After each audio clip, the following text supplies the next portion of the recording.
Good morning, everyone. Welcome. Hey, guys. I called Barry's office. Subscribe if you're not subscribed, all right? I'm calling from South Carolina. I know the laws are different, and I'm just asking for information to my sister. Oh, yeah. Most people would just blow you up, right? Yeah. You know, almost immediately, within a few minutes... We'll be on the air in 1 minute. If you're new here, my name is Brian Craig. This is the Steve Kane Radio Show. We're in South Florida, Miami, Fort Lauderdale, and we're on 4 radio stations here in Florida. This is the longest running radio show in Florida, and also the most pro-Trump radio show in the world. Do what Ray did. Call That's right. Barry Siegel right now. Toll free 1-855-FLA-3782. Hey guys. Hey Jeff. That's 1-855. I'm running a couple minutes late today. FLA-3782. Tell him Steve sent you. But I'm on time on the air. You're listening to South Florida's longest running radio show, the Steve Kane Show. That's right.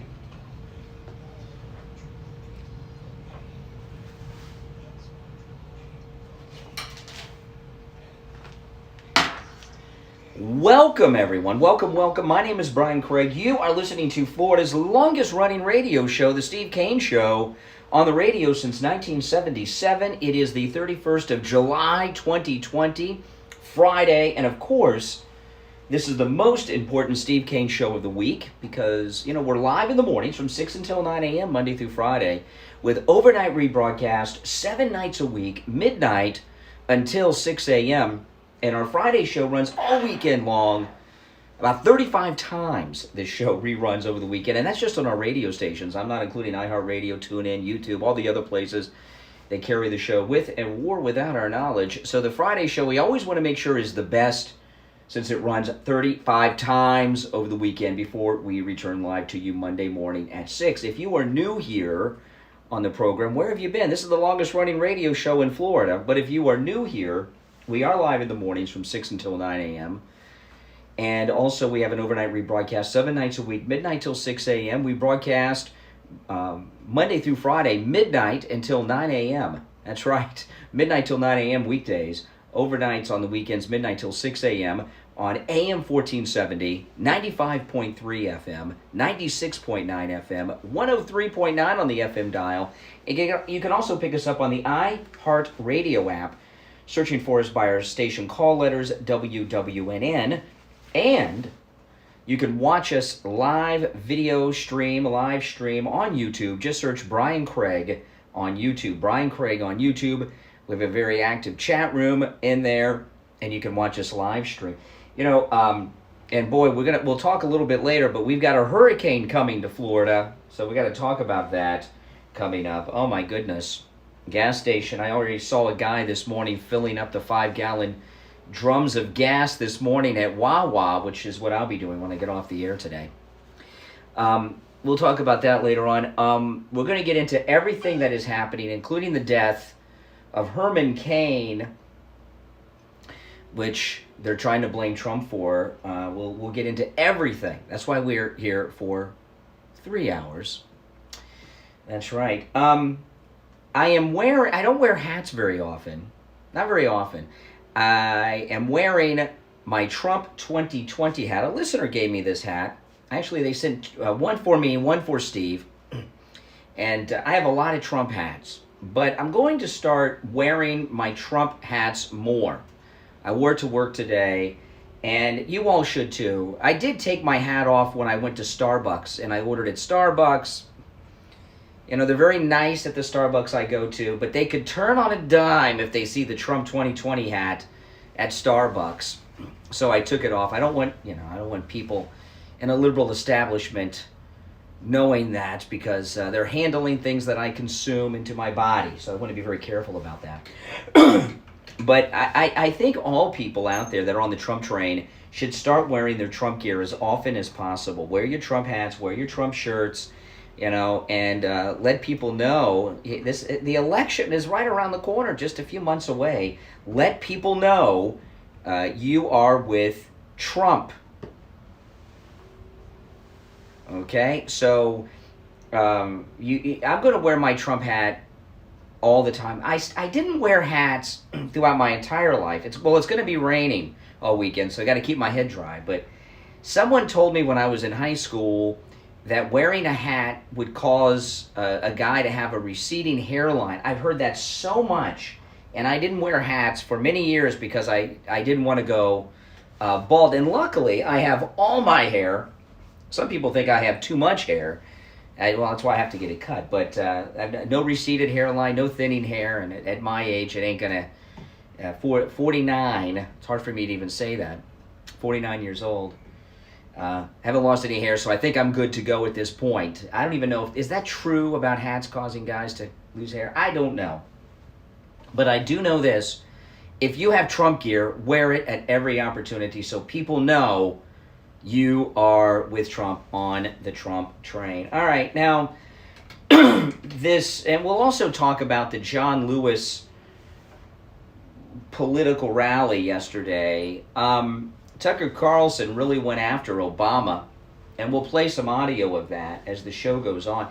It reminded me, the John Lewis funeral yesterday reminded me of the Paul Wellstone Memorial. Remember that? Oh my goodness. A lot of you may not, but Paul Wellstone was a Democrat senator. He had tragically died in a plane crash. And was it Minnesota? I want to say, was Paul Wellstone Minnesota? I want to say Minnesota. And they resurrected Walter Mondale to run for the Senate to replace Paul Wellstone. And a lot of you youngins may not remember Walter Mondale. He was vice president of the United States under Jimmy Carter. And they had this memorial service for Paul Wellstone that turned into one of the most disgusting political rallies I have ever seen.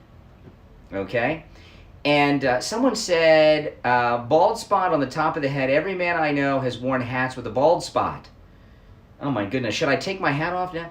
I think men with bald spots and balding hair wear hats more often to keep the sun off their skin and also cover up the bald spot. So I don't know if that's a true estimate. But anyway, back to what we were talking about here. That Paul Wellstone memorial that turned into a political event ended Walter Mondale's attempt to resurrect himself and become a United States Senator. It was embarrassing and disgusting at the same time. And John Lewis's funeral yesterday had a lot of that going on. And, you know, I talked about this when John Lewis first passed away.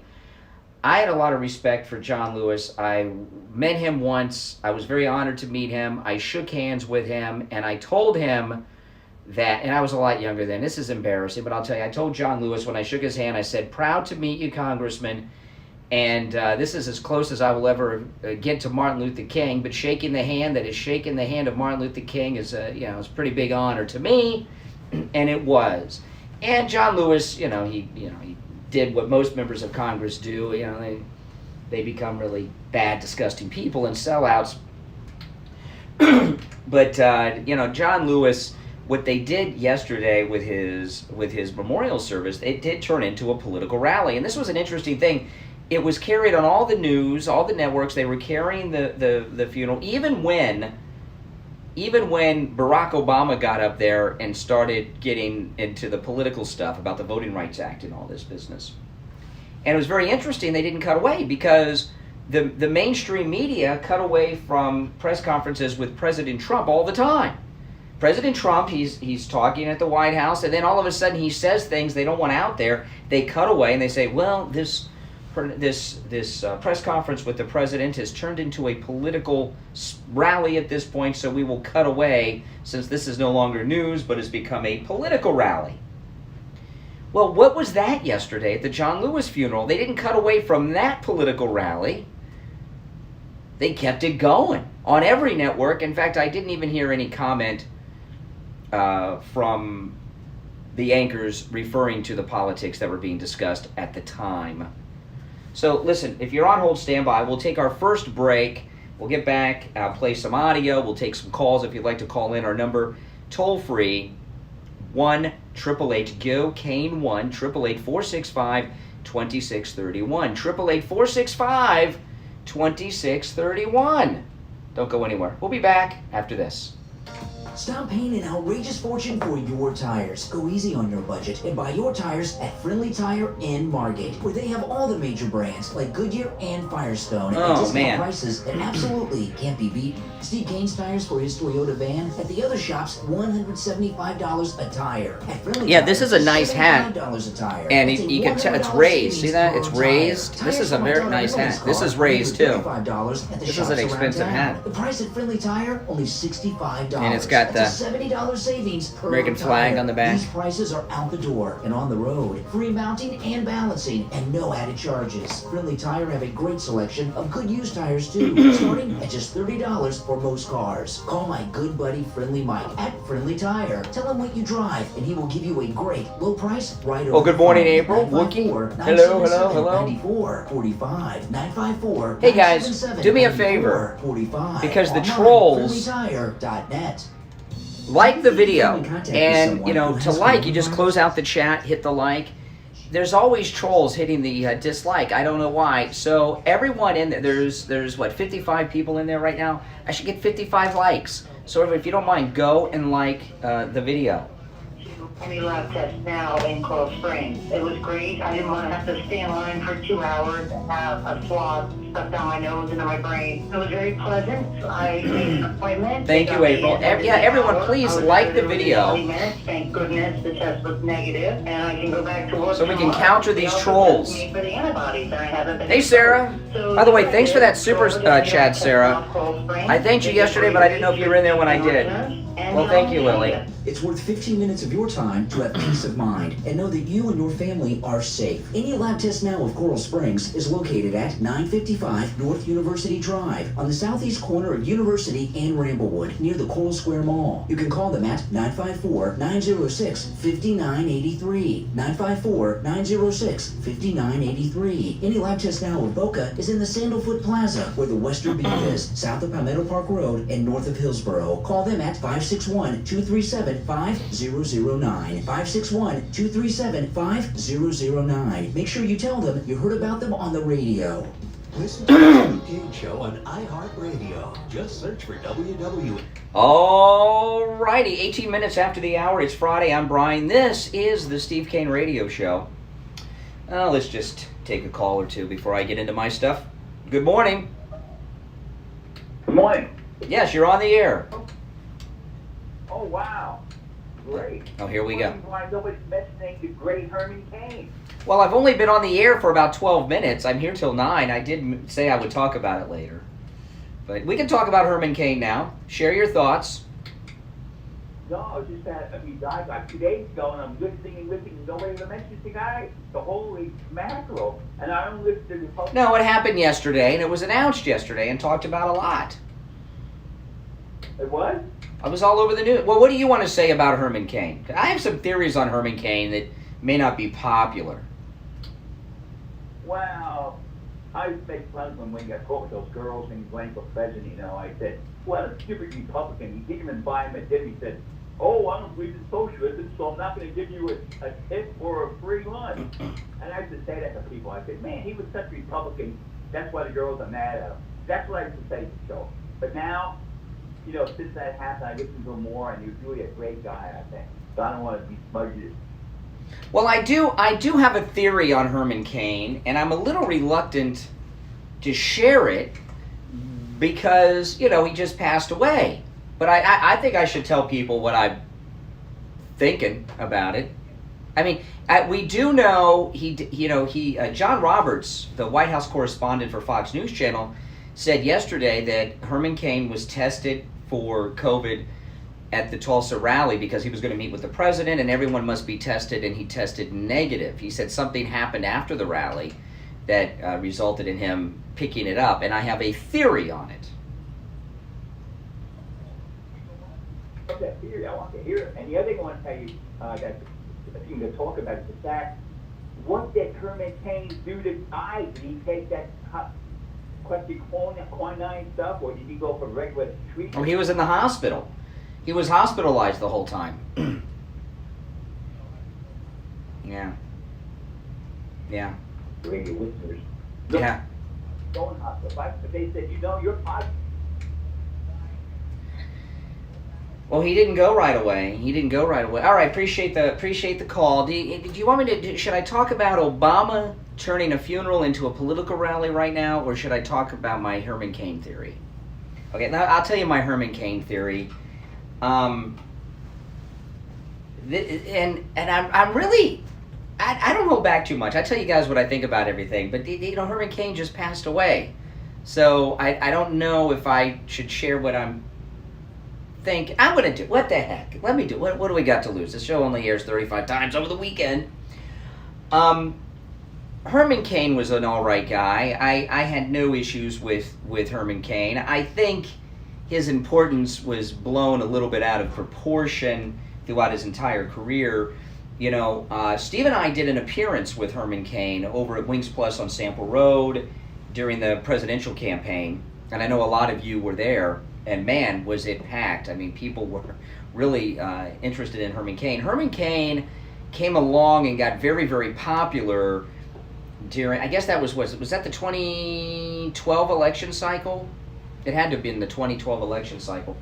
Herman Cain became very, very popular then because there was a big move among Republicans to have black Republicans elevated to high-profile positions because Barack Obama was the president. And, prior to Obama being even heard of, Republicans, conservatives often said that the first black president will be a Republican.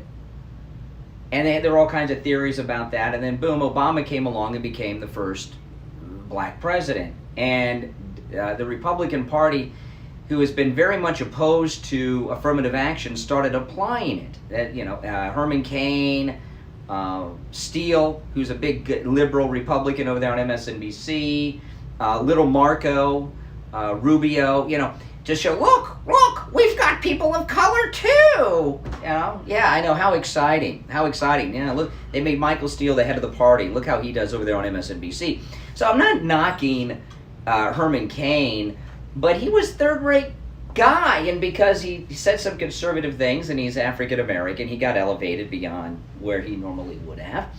And that's still true today in the Republican Party, in many instances. And I used to laugh at this about Herman Cain, about how they would talk about the great success he had with Godfather's Pizza.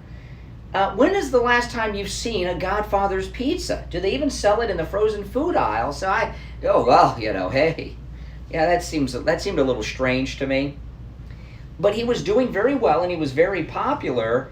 And then it turned out he was a sugar daddy to a woman in Atlanta, Georgia. There was also a woman who just coincidentally lived in the same building in Chicago as Axelrod, had some run-in with Herman Cain, but this sugar baby that he had in Atlanta, oh my goodness, this was the end of Herman Cain so far as an elected official. He was a sugar daddy to this woman in Atlanta. I don't know how the media found out about her, but the local Atlanta, Georgia Fox News affiliate went to her apartment, and she invited them in for an interview. Any of you remember this? I was looking for this on YouTube last night and could not find it. This is a long time ago, but it may find its way back to YouTube now that Herman Cain has just passed away. And she told this local reporter that Herman Cain was her sugar daddy. And the reporter wanted some proof. So she took out her cell phone, and this was all on television. This was the local Fox News affiliate. And so she took out her cell phone, showed Herman Cain's name and number to the reporter, and then called him on the speakerphone, and he picked up right away. She started talking to him, and then the reporter came in, and oh man, Herman Cain, how embarrassing. How embarrassing. And that was it for the Herman Cain for President campaign. And he was a sugar daddy to a white woman in Georgia, and my recollection was she was blonde and not bad looking, and that was That was about it, and that was it for him. And then after I know he just signed something new with Newsmax, and he's been around. But hey, these things happen. He seemed like a good guy. When Steve and I were with him over at Wings Plus on Sample Road, oh man, people were mobbing him like crazy just to be near Herman Cain. He was a good guy, and we did have him on the show as well. And he was an all right guy. But he did have a thing for the ladies. Now, that has, and I have a theory about that and what's going on. I was telling you yesterday that I know 4 people personally in my circle that I personally know here in Florida that have had coronavirus. Okay? I did mention it was an aunt and uncle of mine, and also 2 other members of my family who I'm not going to even reveal any relationship to them, because what I've come to realize is once somebody knows someone's had coronavirus, people have meltdowns, about the person, and I don't think that's I don't want to be outing people with it, but there are 2 other people in my family that have had COVID-19 and are recovered, by the way, fully recovered, and which is good, which is very good. So all 4 people that I know with it, who don't know each other, by the way, they're in different wings of the family. They're married couples. They're married, and in the instance of the 2 that I'm not telling you my relation to, they have children. That live with them, young children. They didn't get it. A teen and a preteen. They didn't get it. But their parents did. They live in the house together. And my aunt and uncle, one of them got it and gave it to the other. And Steve had this theory in the early days of the coronavirus crisis, when they were still trying to get rid of the spring breakers out of Florida. Steve was talking about how this seemed to be an STD, a sexually transmitted disease. And I think in some respect it is, because, married couples are getting it because, at least in my family, because they sleep together and they pass it along in those ways, things that happen in the bedroom. And John Roberts yesterday, let me play this, because I started thinking about this right after John Roberts, the Fox News Channel White House correspondent. This is him yesterday on Fox News. Sandra, there's just one other thing I should point out. Everybody who was going to get close to the president, we're testing for coronavirus disease. They had a couple of tents that were set up outside of the center there in Tulsa, and he would have tested negative at that point. Otherwise, he would not have been allowed into the rally. So something happened between Tulsa and the 29th, where he contracted the virus. Not to say he got it at the rally. There were some staffers who showed positive, some Secret Service who showed positive, both prior to the rally actually beginning and in the aftermath.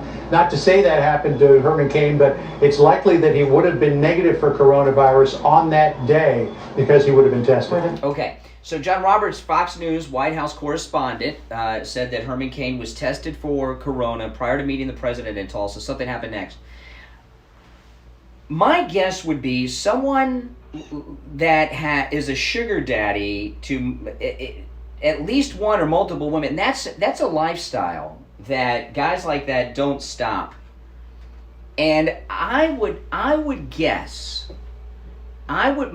guess would be, now again, I don't know this. This is just a theory I have. My guess is Herman Cain got the corona not from Tulsa, but from a sugar baby. That he was probably still a sugar daddy. Probably. I don't know. But he may have still been a sugar daddy to one or more women. And that's probably how we got it, because I think this is passed through romantic activities quite often. That would be my guess. Okay? And the same goes for these baseball players and others that are getting it, athletes. We hear about the Marlins, and there's other professional athletes that are you see in the corona. Well, we have the NBA at the NBA bubble up at Walt Disney World. They're staying at the Grand Floridian Hotel at Walt Disney World.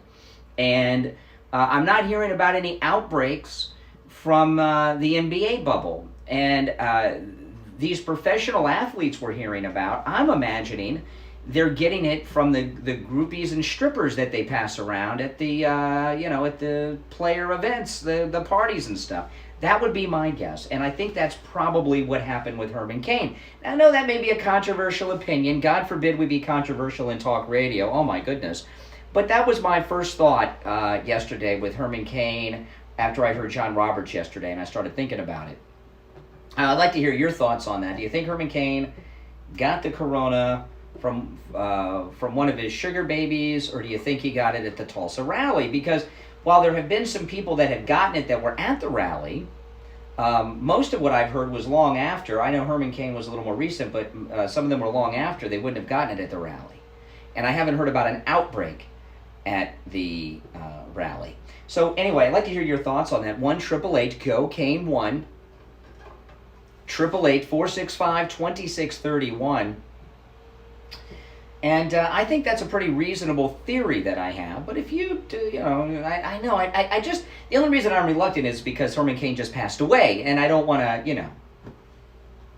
But I feel we should talk about such things because it's out there and they're using it against President Trump. All right, let's take our break for the bottom of the hour. 32 minutes after 6 o'clock in the morning. This is the Steve Kane Radio Show, Florida's longest running radio show on the radio since 1977. That's right. That's right. And still going strong, friends. Okay, let's take our break. We'll be back right after this. It's hurricane season again. This year, forecasters predict as many as 10 hurricanes. Are you prepared if a hurricane strikes? Ace Hardware Deerfield and Beach Ace Hardware is your hurricane preparation location. You don't want to go through hurricane season without a generator. Ace carry generators for all size homes at prices to fit every budget. I don't know. What do you guys think about my Herman Cain? Generators are the first thing to sell out, but you will have the security of knowing you will not be without electricity if a hurricane hits. With your generator from Ace, you will have the security for every hurricane season to come. Ace also have an incredible selection of chainsaws to cut away the falling debris. Ace Hardware Deerfield is just south of Hillsboro on the west side of US 1. Beach Ace Hardware is located at 232 Commercial Boulevard in Lauderdale by the Sea. Ace Hardware Deerfield and Beach Ace Hardware, your first stop for hurricane prep. And make sure you tell them you heard about them on the Steve Kane Show. Ace is the place for the help. He got over cancer 14 years ago. This is Steve Kane for attorney Barry Siegel. Barry did a great job for me and my family when we needed a revocable living trust. Listen to one of our listeners, Ray, talk about his experience with Barry Siegel. I want to praise Barry Siegel. And one of the most important things about sponsors... Well, call me on the air, guys, with your theories and thoughts. Dealing with an honest person. I had to go up to Myrtle Beach for my sister because her husband died, and I was helping her out. She had a trust and everything. She had not revised this trust since 1997. And Barry says every 3 years at least you gotta. I called Barry's office because I had a question. I let the secretary know. I said, look, I'm calling from South Carolina. I know the laws are different, and I'm just asking for information to my sister. Now, most people just blow you off, right? Almost immediately, within a few minutes, Barry himself called me. I asked my questions and so on, and he answered. He was very patient. I was quite a while with him, and talking about a lot of things, and this and that. But I wanted to say, character, integrity, these are the most important things with sponsors, and all of your sponsors, because I've dealt with a lot of them, they all have that you can trust them and you're getting in fair shape. Do what Ray did. Call attorney Barry Siegel right now. Toll free 1-855-FLA-3782. That's 1-855 toll free FLA-3782. Tell them Steve sent you. Listen to the Steve Kane Show on iHeartRadio. All right, guys, that hurricane is coming. Oh, my goodness, is it coming? And it's going to skirt right up the coast on the current projections, but you guys know how that goes. They got all the spaghetti projections. You don't know where it's going to hit. But I'll tell you this, be prepared. Yesterday afternoon, I filled up my car, and I brought my wife's car to work today because I wanted to fill her car up with gas. And when I was at the gas pump, a guy pulled up next to me, and he had a pickup truck. In the back of his pickup, he had a whole bunch of 5-gallon drums that he was starting to fill up with gasoline. I know he has a generator at home. And, Ace Hardware Deerfield, Beach Ace Hardware, they have generators in stock. You want to get a generator in case you lose electricity. I have a generator. If my electricity gets knocked out, I still have air conditioning. I still have internet. I still have my refrigerator. I still have television. I still have cable, okay? Because I have a generator. And after the show today, I'm going to go fill up some of my 5-gallon drums of gasoline just in case, because you never know with these things. And the great thing about a generator, again, Ace Hardware Deerfield, Beach Ace Hardware, not only do they have generators, they have all kinds of different sizes, one for your needs. So when you go over there, tell them what you need powered. I'll have air conditioning if the power goes out. I'll have air conditioning because I can power it with my generator that I have. And when you go over to Ace Hardware Deerfield or Beach Ace Hardware, tell them what you need to power in case you lose electricity, and they'll point you to the right generator for your needs, okay? A great thing about having a generator is not just that I know that I'll have all the electricity I need if the power goes out this weekend, but it's every hurricane season after hurricane season. It is forever security, right? Because generators last forever. So it's an absolutely amazing bit of security. And I'll tell you what, they make great gifts too. If you have, someone in your family, your kids, because I know, sometimes people, they don't prepare. You may be prepared. They make great gifts too. In fact, my generator was a gift from my mother a few hurricane seasons ago, and it's a great gift. And I have it in my garage, and it's just great having the security of knowing that I have a generator. So listen, Ace Hardware Deerfield, Beach Ace Hardware. There are lots of Ace Hardwares, but only 2 advertising on the Steve Kane Show. And let me tell you something. Generators they have chainsaws too, okay? Generators are the first thing to go when those hurricanes are coming. They are. So get over there. Beach Ace Hardware is located at 232 Commercial Boulevard in Lauderdale by the Sea. Their number 954-776-5811. Okay.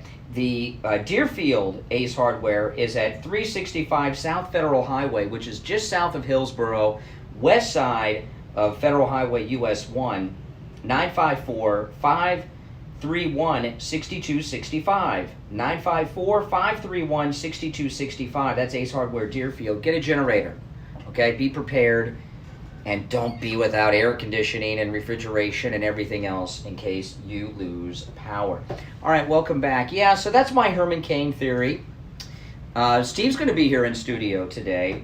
Steve's home studio is pretty much complete now. And he's actually coming up here today. His son Tyler is going to be the technical producer at the Steve Kane home studio in Cooper City. And we're just going to go over some of the equipment, do some test runs with his son this morning after the show. So Steve's coming up here to be in. I haven't seen Steve in a while. So I don't know, I may have aged. It's been so long since I've seen Steve, but he'll when we have his new studio up and running, which I hope will be Monday. I hope Monday Steve will be broadcasting from his studio. Now, I'll still be here at the radio station. Steve will be connecting to me from his studio at home. Steve's home is about an hour, close to an hour each way to get here in the morning. And so we thought this would be a good idea, and we're doing it. So hopefully Monday will be the first show with Steve broadcasting from the Steve Kane home studio. I'm very excited about that. So Steve, that's pretty exciting. I can do the show from my house too. I have a studio. If you go to my YouTube channel, there's a whole playlist of studio tours I've done, and I did a tour of my home studio that I podcast from, and I can connect to the radio station and do the show from home too. But I like coming to the radio station. It's not too far from my house, so it's nice, you know, get out of the house. Plus, if I'm broadcasting from home, my wife and daughter, you know, they don't want to hear me this early in the morning talking so loud. When I'm there in the morning doing show prep, I'm whispering, you know, and everything else. But that's coming up. Okay, so yesterday the Paul Wellstone funeral, or the John Lewis funeral, because it was like the Wellstone Memorial. It was really bad. Turned into a political rally, and it was really disgusting. It was inappropriate, and I'll tell you this much. Barack Obama reminded me of Sarah Palin yesterday. You know, Barack Obama, when he got up at that funeral that was being broadcast live on national television, he was all energized again. I've seen him from time to time since he's left the White House, but yesterday he loved the idea that he was being carried live on television. Couldn't you tell? And he started talking like a preacher, and then he started to get into this political rhetoric. And he reminded me of Sarah Palin when Sarah Palin came to that Trump rally with the funny shirt and embarrassed herself. A lot of people thought Sarah Palin seemed like she was high on cocaine, and that's not the case at all. She was high on a crowd and being on live TV again. She hadn't experienced a rally or being carried live on TV in a long time, and she was high on that. And that's what happened to Obama yesterday. And I'm glad Tucker Carlson did a lot on this last night, and I'm glad he did. I was going to do this morning. He beat me to the punch, but that's okay, Tucker Carlson, because you're a good guy. But what Barack Obama did at the John Lewis funeral yesterday was irresponsible and reckless. It was reckless.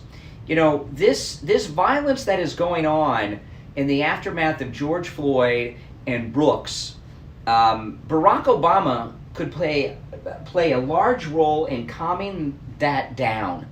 You know, there's this violence is hurting leftists, it's hurting minorities, it's hurting African Americans.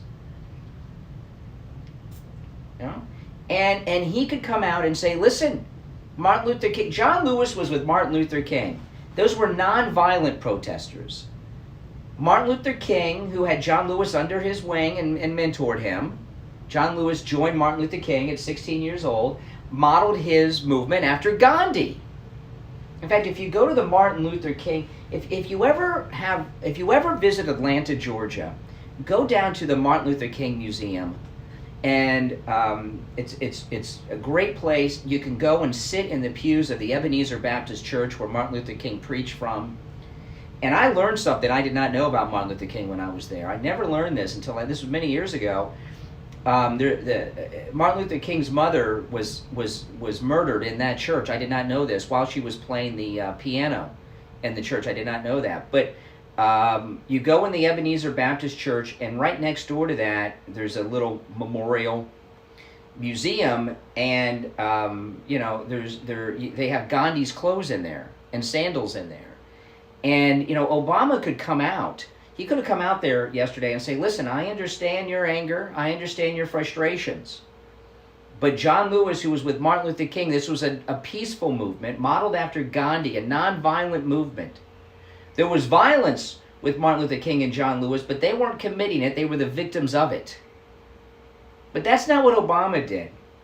What Obama did yesterday was reckless. It was irresponsible. And I was disappointed in Obama. I really was. Let me play a clip here. This is Obama preaching yesterday. Bull Connor may be gone.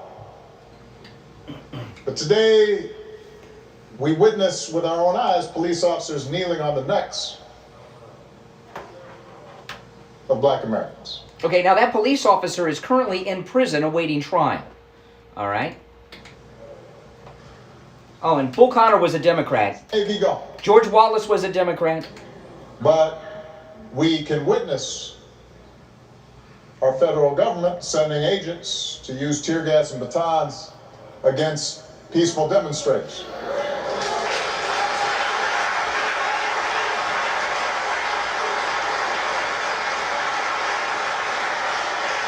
Yeah, the peaceful demonstrators, the one that stabbed the black Trump supporter the other day, the ones blinding federal agents, those peaceful demonstrators, and by the way, Bull Connor, Democrat Obama. We may no longer have to guess the number of jelly beans in a jar in order to cast a ballot.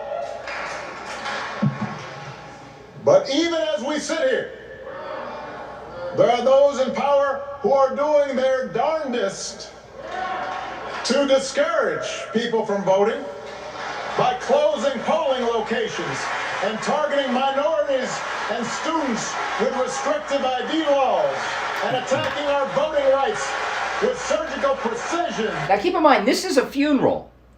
This is a funeral. Where is MSNBC cutting away from this political rally? And notice how he's feeding on the crowd. He knows he's on national television. And talk about voting rights.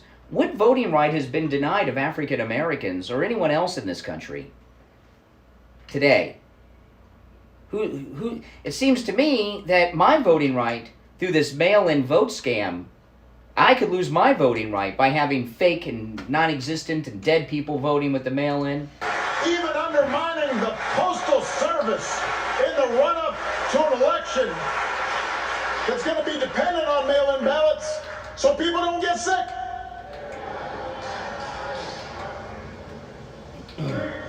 Here's somebody in the background said, "Preach! Preach!" Get sick.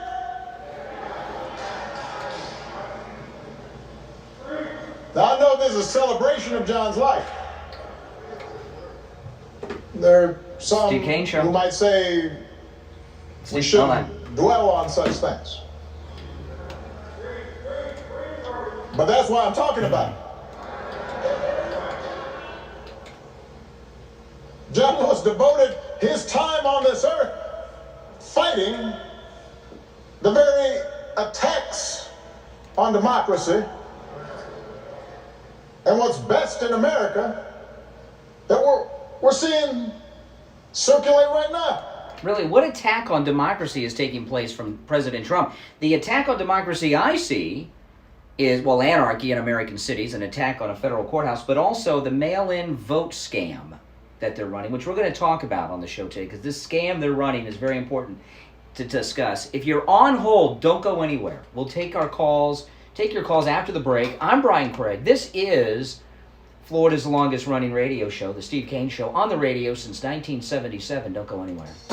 Stop paying an outrageous fortune for your tires. Go easy on your budget and buy your tires at Friendly Tire in Margate, where they have all the major brands like Goodyear and Firestone at discount prices that absolutely can't be beaten. Steve Kane's tires for his Toyota van at the other shops, $175 a tire. At Friendly Tire, just $75 a tire. That's a $100 savings per tire. Tires for my daughter Emily's car, $135 at the shops around town. The price at Friendly Tire, only $65. That's a $70 savings per tire. These prices are out the door and on the road. Free mounting and balancing and no added charges. Friendly Tire have a great selection of good used tires too, starting at just $30 for most cars. Call my good buddy Friendly Mike at Friendly Tire. Tell him what you drive and he will give you a great low price right over the phone at 954-977-9445. 954-977-9445. Online, friendlytire.net.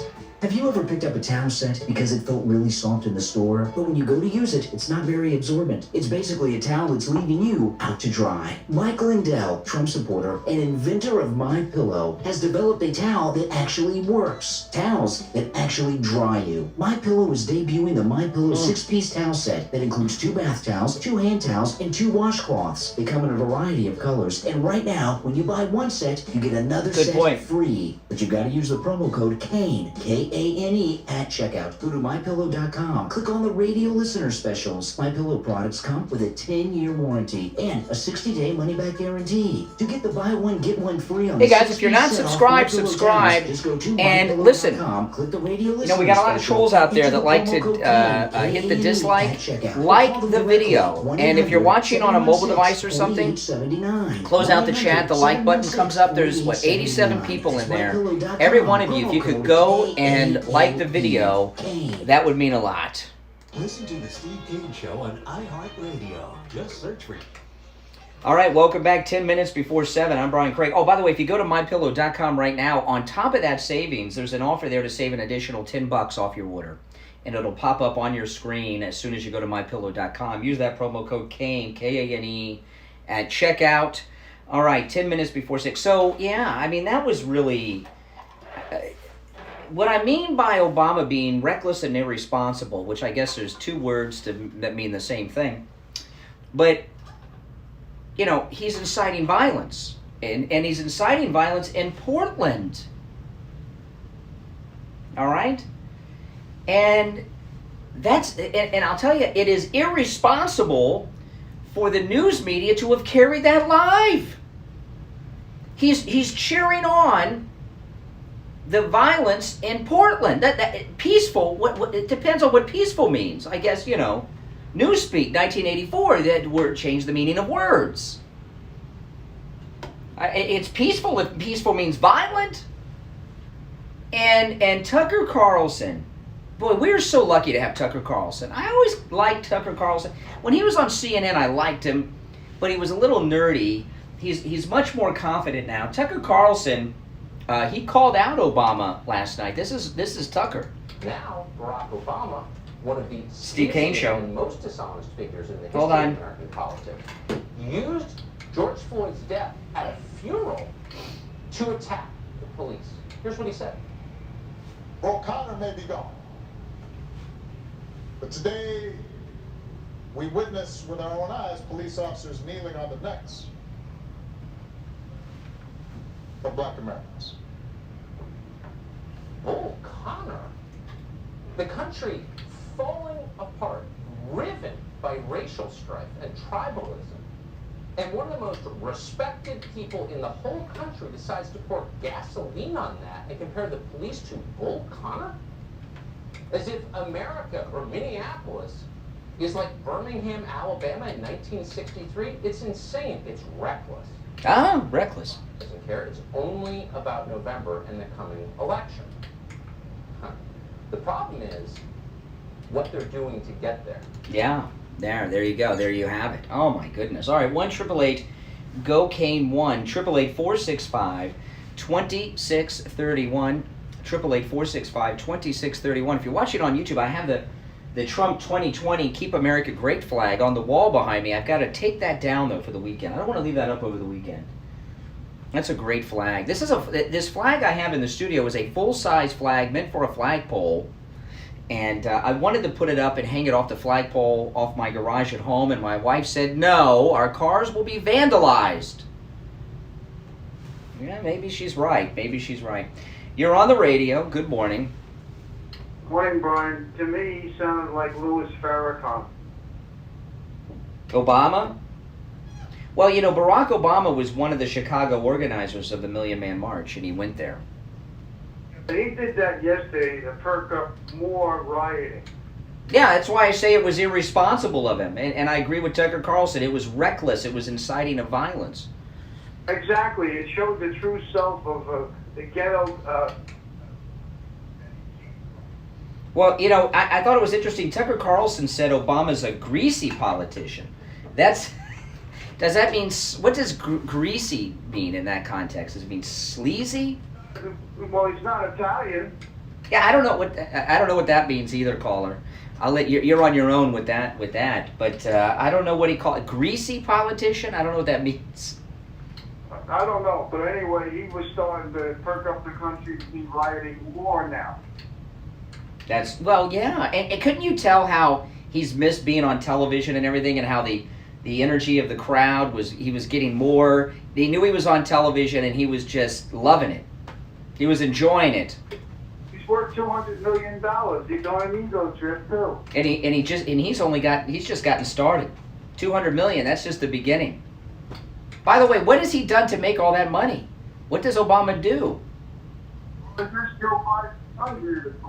Yeah. All right. Hey, listen, you're cutting out. But anyway, thanks for the call. Good morning. You're on the radio. Hey, Brian. This is Chastity. I'm from Deltona, Florida. Deltona, Florida. How you doing? Where are you watching us or listening to us at? On? That's on YouTube in my living room. Oh, hey, how you doing? I'm on your TV? Wow, how exciting. I have a question for you. It's a little bit off topic. Okay. You can talk about it during the show. I see you waving. Anyway, I want to talk about the Breitbart doctor. Yeah, what about it?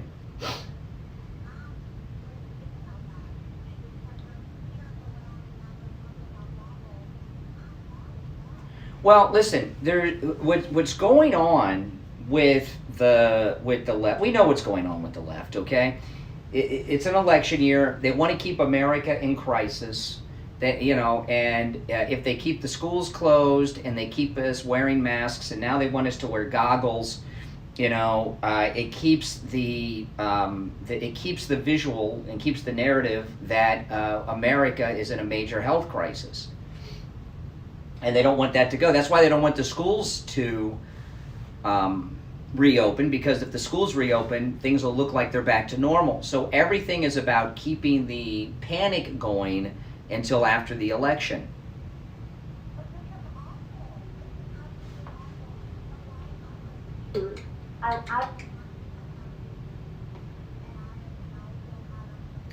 Well, I don't know about that.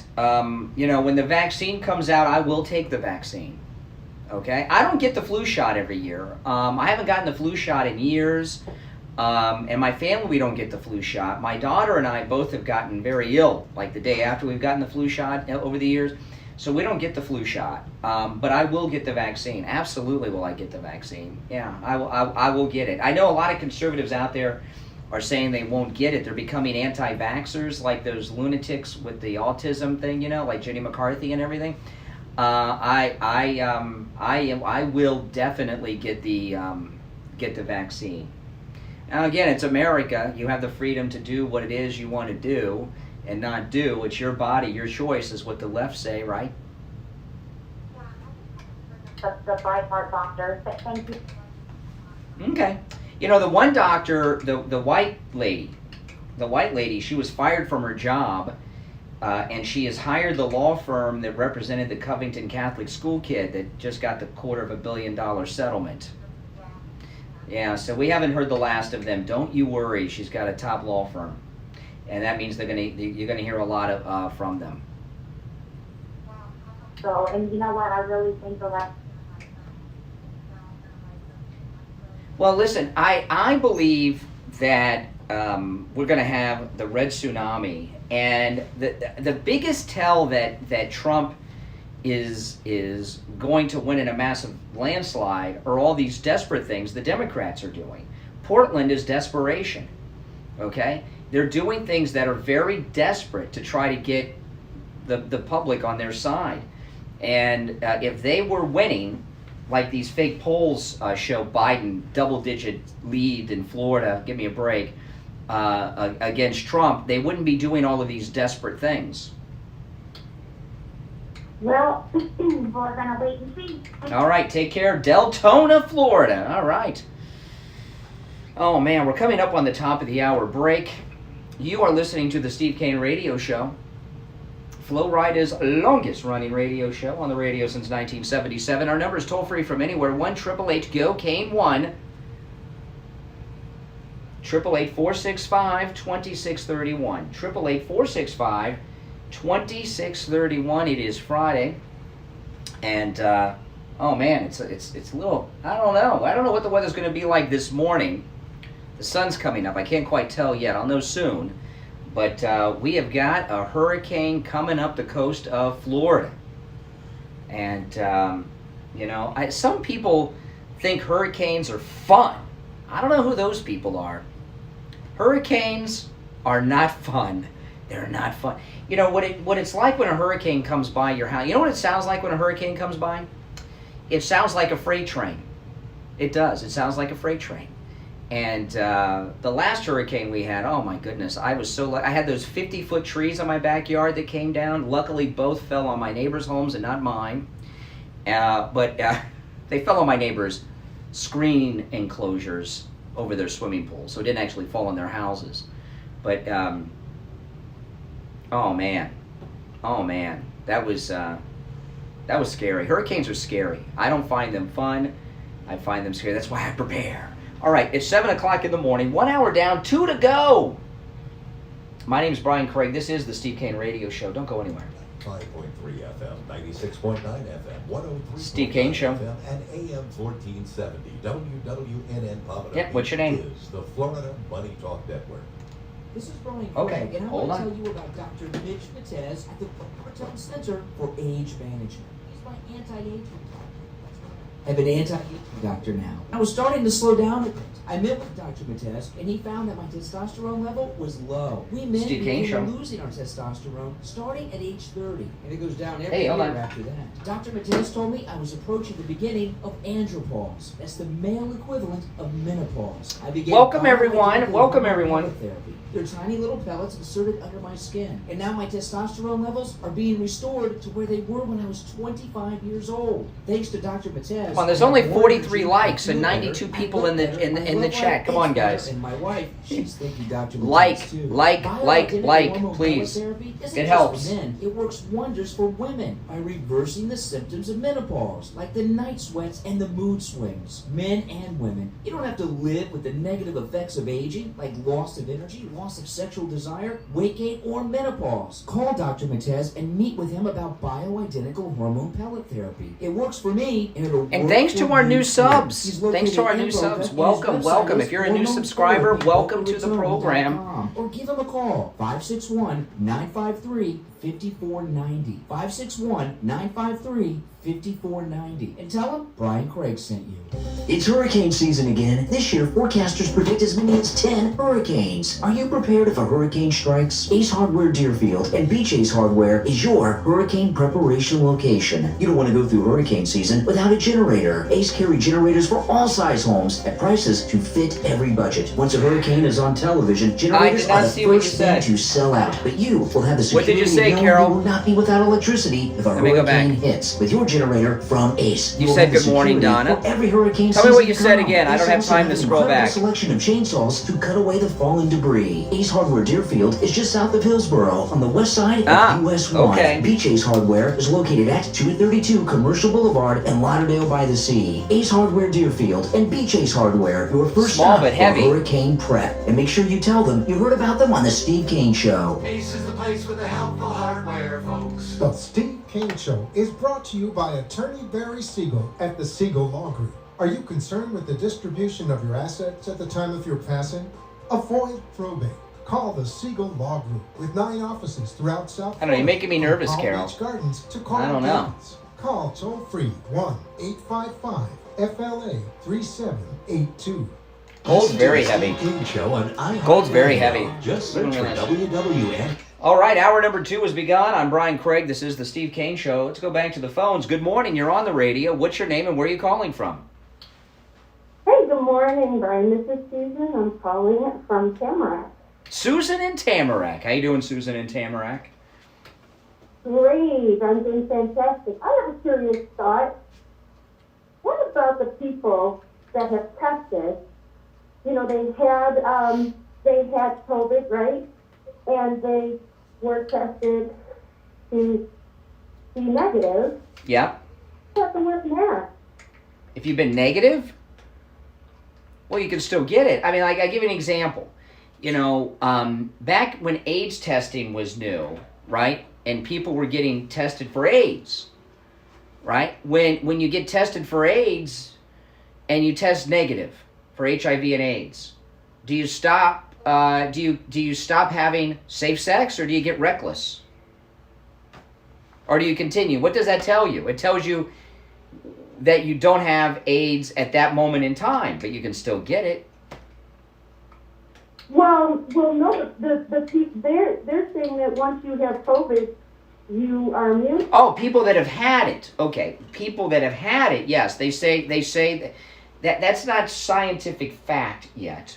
Okay, it's a theory that once you have it, you're immune. Okay, but that's not 100% science. That has not been declared scientific medical fact. Oh, okay. Because they're saying, oh, well, once you've had it, you don't need to be tested anymore. So I don't think that's the case. Well, I don't. Well, you know what it is? You get tested in certain situations. Like you hear in our commercial for any lab test now of Coral Springs, Steve's wife came into contact with someone who was positive, so she went out and got tested. So that, so if there's certain situations, where you got to get tested. There are a lot of people. I hear from a lot of listeners that, like I just sniffed. You know what I mean? I have allergies, and a lot of people go to work and they sniff, and then all of a sudden, oh, you can't come to work. So they go over to any lab test now of Boca or any lab test now of Coral Springs, get tested, get their negative result so they can go back to work. There's all kinds of reasons you got to get tested today. Of questions before you can enter any buildings and things like that. Yeah, if I've been tested 3 times, including the antibodies. It's been negative every time. I heard about that. The antibodies, you get the results in 15 minutes. You get you get the they have the on the spot 15-minute COVID test at any lab test now of Boca and Coral Springs. But if I had tested positive for the antibodies, I would still take precautions. I wouldn't be going around, being 100% sure. I'd still take the same precautions I take. But then again, I'm Steve will tell you, I've always been a germ freak.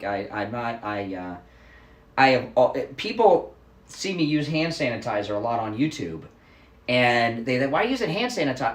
I've been using for about the last 3 or 4 years. I've been using hand sanitizer all the time, all the time, and so. Yeah, I've lost layers of skin because of over sanitizing. Yeah, and when I use hand sanitizer, and this isn't new. This was before COVID. I put it up my forearms and everything all the time. I keep it in the car. When I go to Disney World, I have hand sanitizer in my pocket. I even have some hand sanitizers bottles that clip onto belt loops. And so yeah, I didn't wear a mask before. I used to laugh at the Japanese tourists in America for wearing masks, and now we're all wearing them. Right. They must have known something long ago. Yeah, but other than masks, although when I went to Wawa this morning and got gas, there was a group of young people. They were like teenagers, and there were about, 10 to 15 all together at a gas pump. I guess they arrived together in a couple of cars, and I have not seen a group together that close, none of them wearing masks, and it seemed like forever. It was very unusual to see, and I was like, whoa, and I did go to a gas pump far away from them as I could go. When I get gas now, okay, I go and I go up to the window wash thing and get a paper towel, and I hold the gas pump with a paper towel. Gonna have the gloves don't do any good because you're still touching the gloves, and I throw the paper towel away when I'm done, and I don't touch the keypad. I'll use my keys to type in the on the keypad. I think that's good to do anyway. And this year, I shouldn't say this because then it'll this year's the first year I haven't had a cold all year. And it's because of these extra precautions I've been taking, I think. Right, same here. Yeah. Good enough. All right, so I don't think you've called before. Are you new to the program? No, I've called before. I called about the Lysol. You started spraying your office with the Lysol. Oh yeah. You're the one. Oh, you're the lady that told me that Lysol it kills one of the coronavirus strains on it. Was that you? On the canned beers, yes, that was me. Yeah. By the way, they carry Lysol at Ace Hardware Deerfield and Beach Ace Hardware. Lysol, you can't get they have it at Ace Hardware Deerfield and Beach Ace Hardware, but that's a hard thing. I haven't seen Lysol in Publix or Walmart or Target all year. Oh, it's been hard, and I've been going online trying to purchase it, and I found, the Lysol cleaner that I like to use. No, I'm talking about the spray can, because I spray the microphones with it here at the studio. I can't find it anywhere. Oh, yeah. Well, you haven't been to Ace Hardware Deerfield or Beach Ace Hardware. They have it. They have it. They carry it there. That's right. They got all these supplies. All right. Appreciate the call, Tamarack. Take care, Lady and Tamarack. I'm popular with the ladies today. 2 ladies in a row. Oh, my goodness. All right. 1-888-GO-CANE-1. That's our number. 888-465-2631. Yeah, so that John Lewis funeral. You know, the John Lewis funeral yesterday, do you think that should have been carried live on all the news? What do you guys think about that? I mean, you know, John Lewis was a great American. I got respect for John Lewis, don't get me wrong, but he was not president of the United States, and he was not Martin Luther King. I think the service was a little out of proportion. And, you know, George W. Bush, who I consider to be a complete traitor to all Republicans, I mean, well, maybe he was never one of us. You know, he was there yesterday, and he was treated with respect yesterday, and he spoke. You know, John Lewis hated George W. Bush. What was John? You know, I saw. I didn't watch too much of the John Lewis funeral, okay, but I did see a little bit of George W. Bush. The people that were there honoring John Lewis yesterday, and John Lewis himself, what was their thought on the 2000 recount? These people that were cheering on and applauding George W. Bush were telling us that George W. Bush disenfranchised African Americans in Florida in the 2000 election. You know, here you have Obama up there talking about voter rights, the Voting Rights Act, and all these things, all these imaginations that people are having their voting rights violated who are minorities. It's non-minorities who are having their voting rights violated with this mail-in vote scam. But George Bush, they said that he disenfranchised black voters in the and stole the election from Al Gore by disenfranchising African American voters. Now all of a sudden he's up there being applauded and respected from these people that said that he disenfranchised black voters. Boy, that's a big change. Well, after all, he is voting for Biden, George W. Bush, I guess. He's one of them now. And Bill Clinton, I must tell you, Bill Clinton, was Bush sober yesterday? That's a good question. President Clinton looks so frail. You know, President Clinton looked as frail as Biden, didn't he? He did not look good yesterday. Obama, he's the youngest, so he's up there, you know, and he's doing his thing. But President Clinton, he is very frail. He's got the body of Biden. You know, like, hey, everyone's getting older, I guess. Like, you know what they need? They need Dr. Mitch Matez and hormone replacement pellet therapy, and then Bill Clinton and all the rest of them would look much better. But George W. Bush, you know, the civil rights people that were there, including John Lewis, were attacking George W. Bush for the disenfranchisement of African American voters for years. They did not recognize his presidency. They said he was selected, not elected by the Supreme Court, and then they're sitting there and honoring him. And I didn't see one pundit or anyone in the media point this out. And you know, when President Trump finishes his second term, and he's a former president after his second term, he will never be a part of these events. They have this fraternity of former presidents. They will never allow President Trump to be a part of that fraternity. But you know what? He doesn't need them. Screw them. You know? Here you've got George W. Bush, who voted for Hillary, and he's going to vote for Biden, and he's got his staff working with the Turn Texas Blue movement. So, you know, George W. Bush was right where he belonged yesterday with his friends that are working for Biden. All right, 15 minutes after the hour. I'm Brian Craig. This is the Steve Kane Radio Show, Florida's longest running radio show on the radio since 1977. We'll be back right after this. Brian Craig here. When it comes to auto repair, you want a garage that you can trust. Someone that will only do work on your car when your car needs work. Introducing Champagne Automotive in Boca Raton, the latest sponsor of the Steve Kane Radio Show. Tom called in on the radio to tell us about his experience with Champagne Automotive. Hi, this is Tom from Tamarack. Hey, Tom from Tamarack, what's up? I just want to tell you guys something. I spent the last 2 days trying to get brakes for my car. I was leaving the house yesterday to go try another place that had a lower price. They wanted $800 for brakes. And that advertisement came on for Champagne. I live in Western Tamarack. I said, let me take a drive up there. Well, I was almost blown over how friendly, honest, old school these people are. Old school, that's really the term that really describes it. But let me tell you, the guy I had gone to previously won $800. He said, well, you need to change your power steering fluid. And Ed, the owner, put the car up on the lift, pulled the wheels, says, you don't need brakes. And I about fell over. Wow, well, tell me the end of the story. You got me hooked. So it wasn't that your vehicle was misdiagnosed at the other place. You were dealing with a crook. Oh, absolutely. This guy wanted to sell me everything but a washing machine. Oh, I man. don't want that. Now, this is our new sponsor. We have wanted for a long time to have Epstein an and auto Clinton, repair yeah. shop.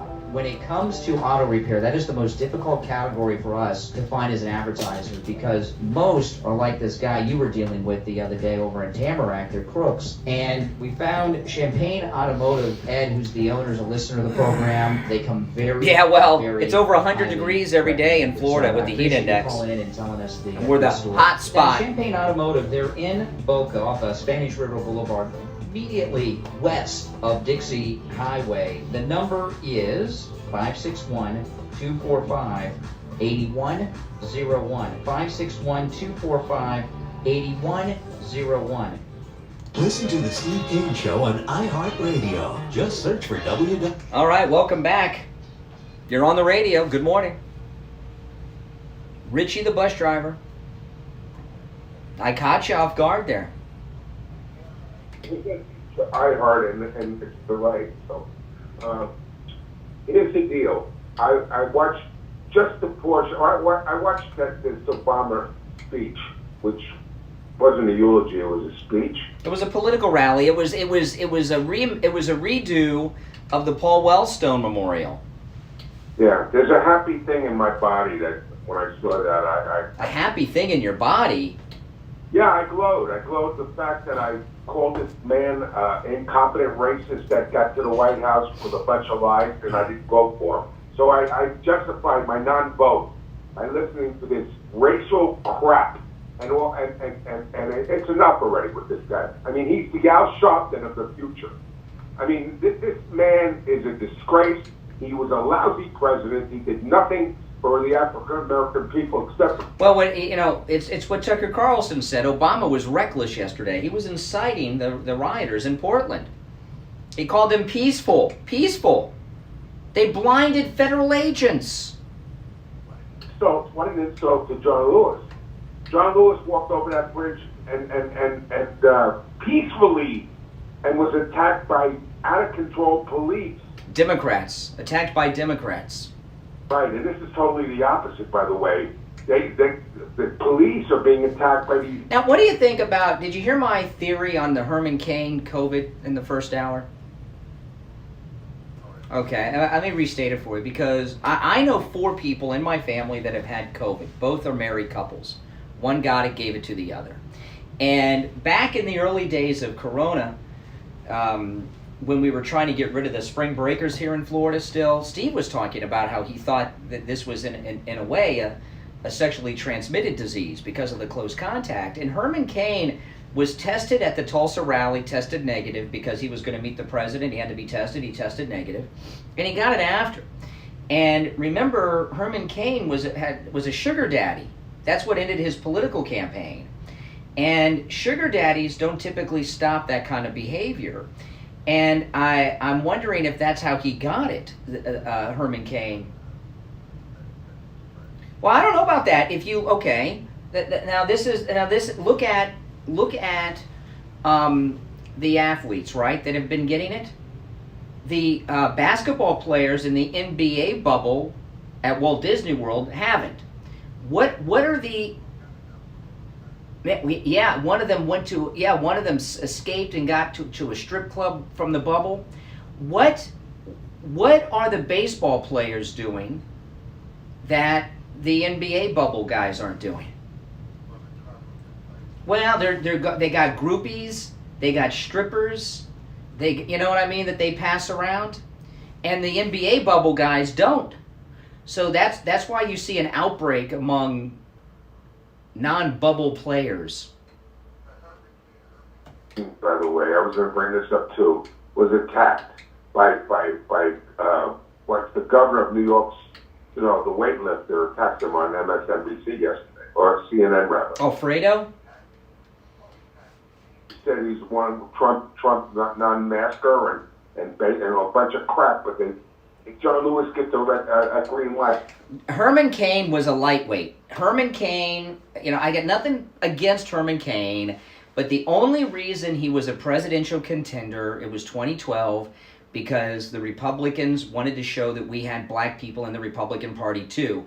And we used to laugh, Richie. Oh, well, he saved, what was the name of the pizza joint that he saved, that he was CEO of? Godfather's, not Grandfather's. No, Godfather's. He saved Godfather's Pizza. I haven't seen a Godfather's Pizza since I was in high school, and come on. So he was a lightweight, but because he was a black conservative, he got elevated among Republicans far beyond any position he would have held. Sort of like the traitor Richard Steele. Michael Steele on MSNBC, little Marco Rubio, yeah. Let me say this, and I'm going to really, I don't want to get black people out there. Listen, I grew up through George Wallace era, and I saw this racism, and that was real racist. The fact of the matter is, John Lewis was a hero, okay? Oh, yes. Man, the Superman that went over the bridge, and I told you this, and you said, I refuse to say a bad word, but other people have said that he was a nasty racist himself. And the fact of the matter is, he had this narrative that was still back in the 60s, but that was on. Well, I'll tell you this, okay? I told you, I met him once. I sucked up and said some embarrassing things, but I was honored and excited to meet him, and he was just one of the nicest. I would consider him a celebrity, okay? He was one of the nicest celebrity type people I've ever met in my life, and I've met a lot of them, and front of people, and he agitates. I think he got old and crotchety. But Obama, he's not old and Obama's different. He's a radical community activist. He's no. What you just said was part of what he is. He's a racist pimp. Well, part of the problem with John Lewis was 16 years old when he joined up with Martin Luther King. Okay? And Martin Luther King was a great man. I don't believe any of those stories about Martin Luther King, by the way, about the women. I don't believe any of those stories. Okay? I think that's stuff that was put out by Hoover. If you notice, the stories about Martin Luther King is he was having sex with white women, right? I think that was J. Edgar Hoover, FBI crap to try to discredit him. But anyway, John Lewis, yeah, exactly. John Lewis was kept in check by Martin Luther King. He was kept in check by him, and because he was a peaceful guy and he was the boss. After the death of Martin Luther King, that's when things went. When he didn't have him keeping him in check, is when John Lewis. But in his later years, he was just kind of old, crotchety, senile. Do you think Obama's a racist? Yes. Yes. We agree. We agree that he's and let me say this to every. But there's something else going on too. You know who he reminded me yesterday? It did look like the Paul Wellstone Memorial. There's no doubt about that. The John Lewis funeral. But he reminded me of O.J. Simpson after the murder trial. And I'll tell you what I mean by that. After O.J. Simpson he was the whitest guy around until the murder trial. And after the trial, O.J. Simpson did some things that he never did before. He traveled around on the black church circuit and would appear in black churches, O.J., because those are the only people that would have him around. And there's some of that with Obama. Obama, if you think about it, it's really a sad thing. It's really a sad thing because he could have been a great president, but he was a mediocre president. What was his greatest accomplishment? Which was not... Well, failure. No, there's no... You can't look at the Obama president, other than the fact that he's the first African-American president, which is a great accomplishment, and he'll forever be remembered well by history because of that. He'll be up there with Lincoln and Washington in 100 years. But if you look at his presidency, mediocre, no major accomplishments, and he's not really liked by a lot of African Americans today, except in the radical Al Sharpton church circuit. And what he did yesterday, a speech like that, running for president of the United States, he would have never done. He would have let his surrogates do it because he wanted to look like he wanted to kiss everybody's behind. Yeah. His true colors came out. Well, a lot of that yesterday was he had not been carried live on television at something important on all the networks in a long time. And he was reliving the glory days of being live on all the news. He was even on the networks, the broadcast networks, not just the cable news. And it's been a lot, and he was high on that yesterday. And that was he was reliving the presidency by being carried live on the broadcast networks and the cable networks. So that was a lot of what you saw yesterday. Yeah, but he was insulting. Well, he was inciting violence in Portland and elsewhere. It was very irresponsible. He was insulting people of color. Here's the deal. I mean, you have to have a driver's license or an ID card even to get a check from the government or to go. You need to be able. You have to have identity. So they're saying that they can't put that in their wallet, that maybe they don't have wallets when they go to vote. I mean, this is really ridiculous already. They have pulled every racial crap. I mean, this is not voter suppression to showing up. Yeah, but the thing, I will say, I know he was talking about the jelly beans. I mean, come on. This is a racist pimp in them. Yeah. And we elected him as president. Well, but he wants to be, yeah. Well, what I was telling you, though, it's been a long time since Obama had been carried live on all the news, including so he was on CBS. They cut in, right? Judge Judy, soap operas, they all cut in. ABC Live and carried it, and he was he was high on that. This happened once with Bill Clinton visited Obama at the White House and had a press event, and Obama was giving the speech and started taking questions. A reporter asked Bill Clinton a question. Bill Clinton came up to the presidential podium, pushed Obama aside, and had an entire press conference back at the podium. And it looked like the junior senator from Illinois was visiting President Clinton at the White House. He was reliving the presidency. Remember that? That's what Obama did yesterday. It was back in the glory days. If I was the president of the United States, I would take that speech of Obama and I would post that as a commercial for himself and put lie under it. Yeah, well, why? He's not running. Biden is. Yeah, but I would put that as the commercial for the Republicans. This is what we're up against. Total law. Yeah. Yeah. Did you? Oh yeah. Did you see how frail President Clinton looked? Yeah, he looks like. Well, listen. They honored this rapist. Bill Clinton. Yeah. Trailer park garbage. That's what he is, and just because he gets elected. Some of these, they got elected to the highest office in the world, and the presidents of the past, some of them weren't great people. So we got to get over this crap. Yeah. All right, Richie the bus driver, always opinionated. You're on the radio. Good morning. Mike and Boca, how you doing? Yeah. Bill looks emaciated. Yeah. Maybe he's got a lot of stress from the COVID. Well, maybe it's that Maxwell lady's locked up, and he's afraid. Maybe he's afraid that Maxwell's going to start talking. Well, something came out yesterday, late last night. They unsealed someone. I saw that. Yeah. You don't think that Bill Clinton's following this? What's her name? Is it Giselle Maxwell? You don't think he's following that story? He is. Oh, yeah. He is. Yeah, about President Obama. He was like reincarnated yesterday. As soon as he put the cops down, I said, oh, he thinks he's president again.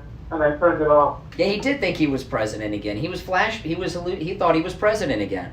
Yeah. Yeah, I don't think ever once in the 8 years I saw him. And I'll tell you something. I watched President Trump yesterday. Who it looks like the death of Herman Cain hit him hard. He was friends with Herman Cain, and he looked like he was really upset about it yesterday, didn't he? If you watch the Chris Wallace interview, he did say that he has a friend that may die from COVID. That was Herman Cain. Herman Cain. I think so too. One of the reporters called him Mr. Trump yesterday in the press conference, not Mr. President. What a jerk.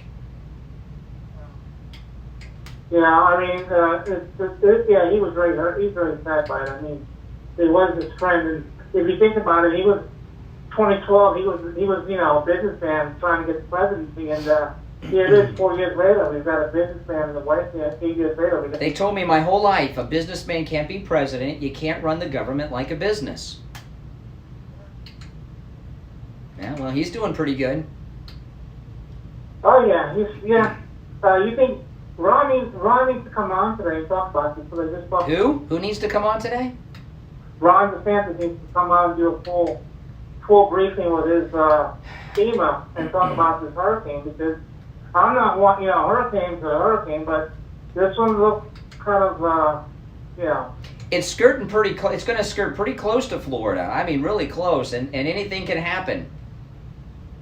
Thinking about it, it's not hitting Cuba, and Cuba has the mountains. There's no mountains in sight. That's right. Right through the water. That's correct. That's correct, and it's been hot as hell, which means the ocean is hot as hell. Right now, at the airport right now, it's 86. Yeah. Well, yeah, I know. Well, that's why everyone needs to go to Ace Hardware Deerfield and Beach Ace Hardware, get their hurricane supplies, which includes a generator. So cold. Oh, well, if you buy the 50-wing platter, they give at Wings Plus on Sample Road, they give it to you in a reheatable container, and they give you directions on how to heat them up, the temperature and the time, and they come out perfect. They come out perfect when you reheat them. Oh yeah, yeah. I'm starving. You know, if you notice, if you listen to the show, when Steve and I are talking about Wings Plus, I do it as late in the show as I can, because if I start talking about Wings Plus this early, the microphone, and you'll start to hear on the microphone will pick up my stomach growling. Just do one thing, if you can remember. Ask Steve to critique Dr. Fauci's face, because I know Steve's pretty good at. Oh, you know, people have been saying that Fauci had some cosmetic work. I think he had they snipped a couple of something off his face, and really a little bit of a Botox. Botox. Do you have your Fauci goggles yet? Fauci says you got to wear goggles. No, but did you see Dr. Burke? Originally, she was on yesterday morning on Fox and Friends, and she was talking. They asked her about the goggles, and she was saying about how people can get a mask, and some people have decorated their masks already, and they both got upset. Peter and Brian Kilmeade, and Brian Kilmeade's like, are you for real? I mean, we're not. I don't. You know, he goes.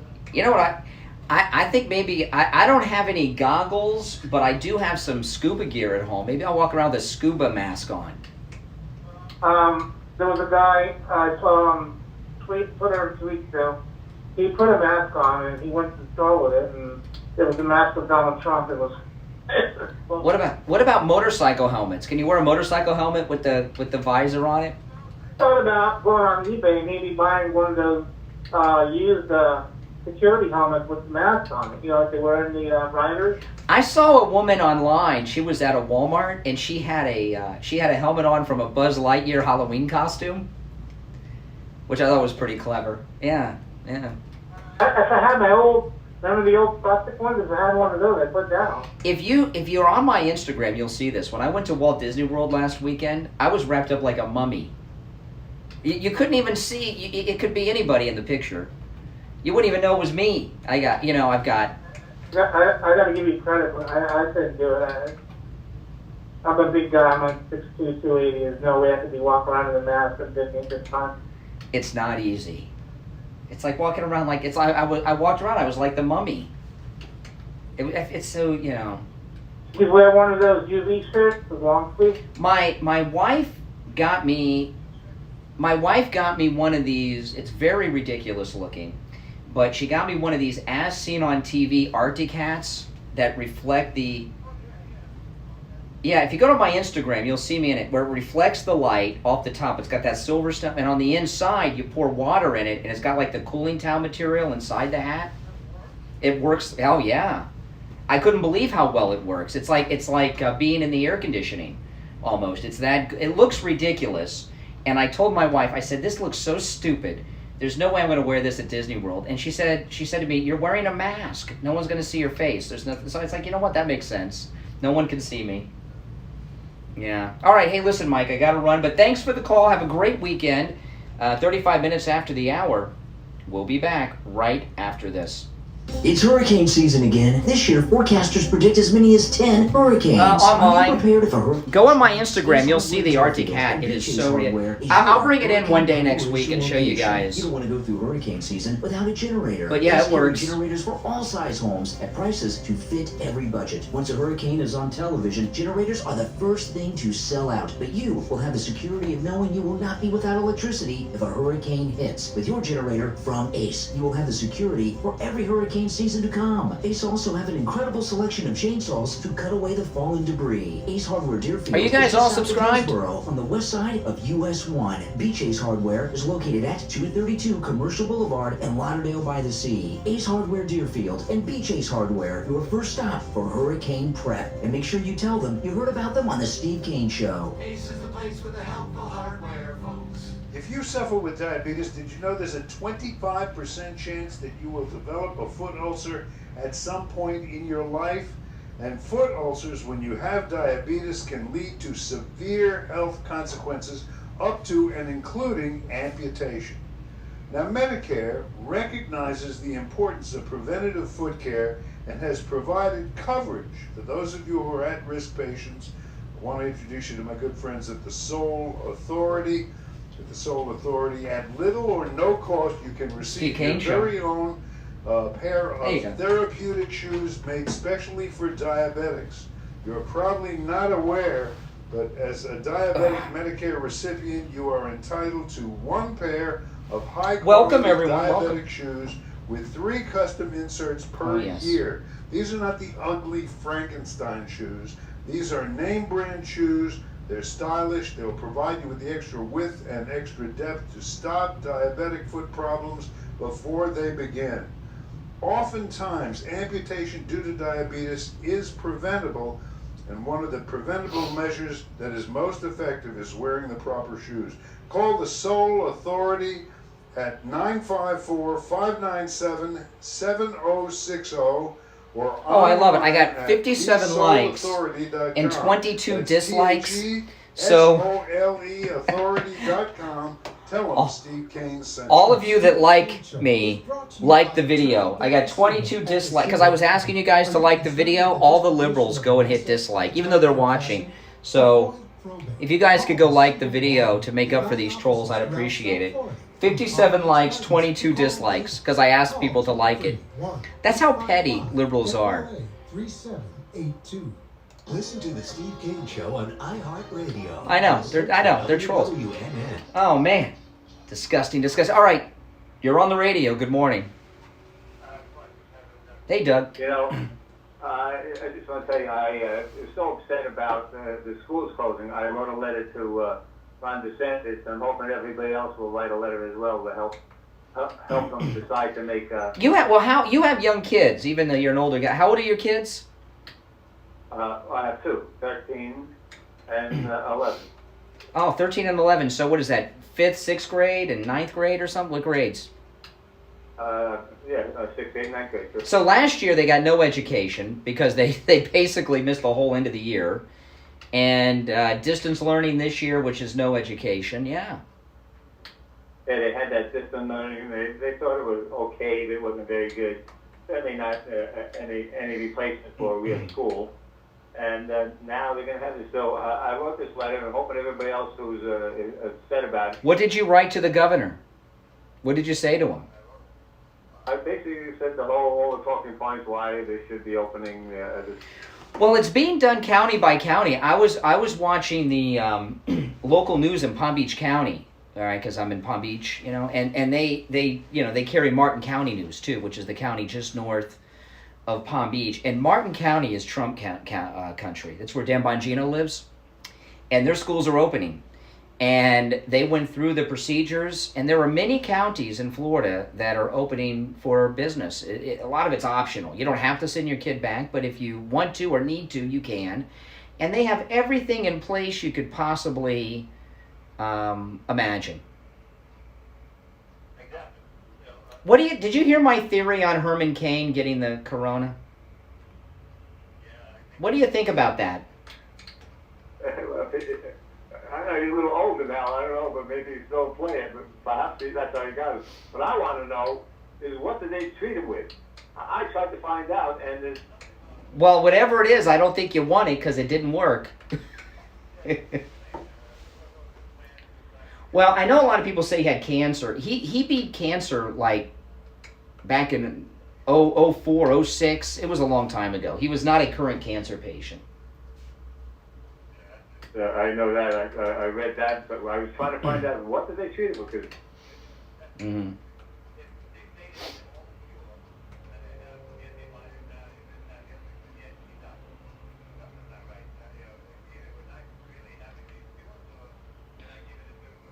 Yeah.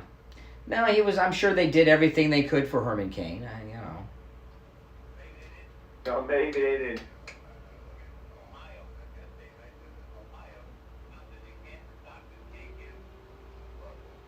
Yeah.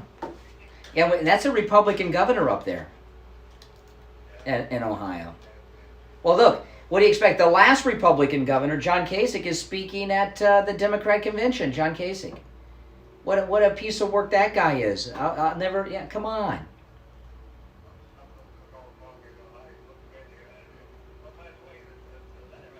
Also said, Steve Kane show, it might be a good idea to give them a call and explain exactly what's going on. So hopefully he'll get to that. Governor DeSantis is very well aware of the existence of the Steve Kane show, I promise you. Give a call. It'd be nice to hear from the governor. I think it'd be really important. Yeah. All right. Take care, Conservative Doug. Now, this story here, this is in the Florida Keys. But it is, I'm reading this in the Gateway Pundit, and maybe you've heard this story. Listen to this. A couple living in the Florida Keys were arrested Wednesday morning for refusing to quarantine, that's right, after testing positive for the coronavirus. Jose, 24, and Johanna Gonzalez, age 26, are now facing second-degree misdemeanor charges for violating isolation rules for a quarantine. The Miami Herald reported that a neighbor caught the couple. Now listen to this. This is crazy. The Miami Herald reported that a neighbor caught the couple on video walking around outside of their home and going about normal life functions. What does that mean? They were walking the dog, just the two of them down the sidewalk? Neighbors were furious after they saw the couple walking their dog, washing their car, and going to the grocery store. The videotape, so the neighbors videotaped them. The videotape was given to police, and authorities moved in and arrested the couple. This is what the Miami Herald wrote.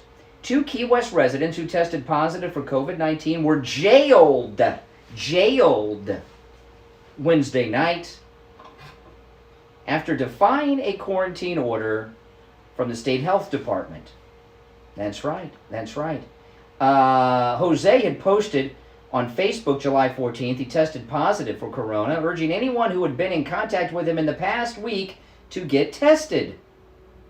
But he and his lady friend Gonzalez failed to follow orders to remain at home and wear face masks around others, according to an isolation order issued to both on July 21st by the Florida Department of Health in Monroe County that directed them to stay home for 14 days. On Wednesday, the property manager at their apartment complex reported to the Key West police that the two were not following the order, saying he had walked his dog, gone to the grocery store, and washed his car.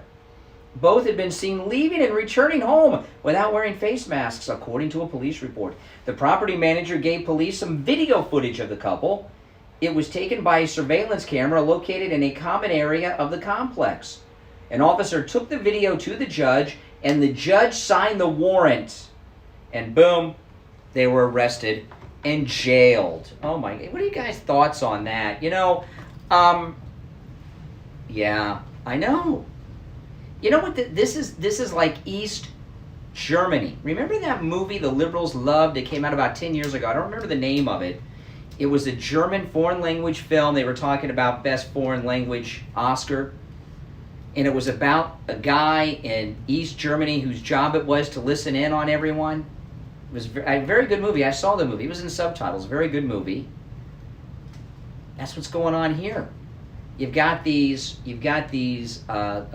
liberals spying on people, filming people, reporting them to police, and people are going to jail now for not wearing masks. You're telling me this is not a loss of liberty in our society? Let's take our last break of the second hour, get back some more sound bites and other topics that we have not yet touched on right after this. Don't go anywhere. Stop paying an outrageous fortune for your tires. Go easy on your budget and buy your tires at Friendly Tire in Margate, where they have all the major brands like Goodyear and Firestone at discount prices that absolutely can't be beaten. Steve Kane's tires for his Toyota van at the other shops, $175 a tire. At Friendly Tire, just $75 a tire. That's a $100 savings per tire. Tires for my daughter Emily's car, $135 at the shops around town. The price at Friendly Tire, only $65. That's a $70 savings per tire. These prices are out the door and on the road. Free mounting and balancing and no added charges. Friendly Tire have a great selection of good used tires too, starting at just $30 for most cars. Call my good buddy Friendly Mike at Friendly Tire. Tell him what you drive and he will give you a great low price right over the phone at 954-977-9445. 954-977-9445. Online. Oh, I doubt that. .net. I doubt that. Listen to the Steve Kane Show on iHeartRadio. Just search for WWN. All right, welcome back. Welcome back. I'm Brian Craig. You're listening to the Steve Kane Radio Show. Yeah, so I was watching John Lewis's memorial service funeral / campaign rally yesterday, and the cameras showed President Clinton, who was he looked like he was about 110 years old, very frail. Look, he looked like Joe Biden. And when I saw Bill Clinton, I was thinking of Dr. Mitch Matez. Man, I'm telling you, I could only imagine what you could do for President Clinton. Oh, definitely. We're going to come back to that in a minute, Brian, because I got a fake news alert. Okay. All right. The fake news here is this concept that a lot of doctors are standing up and looking you in the eye on television and saying to you, well, you know,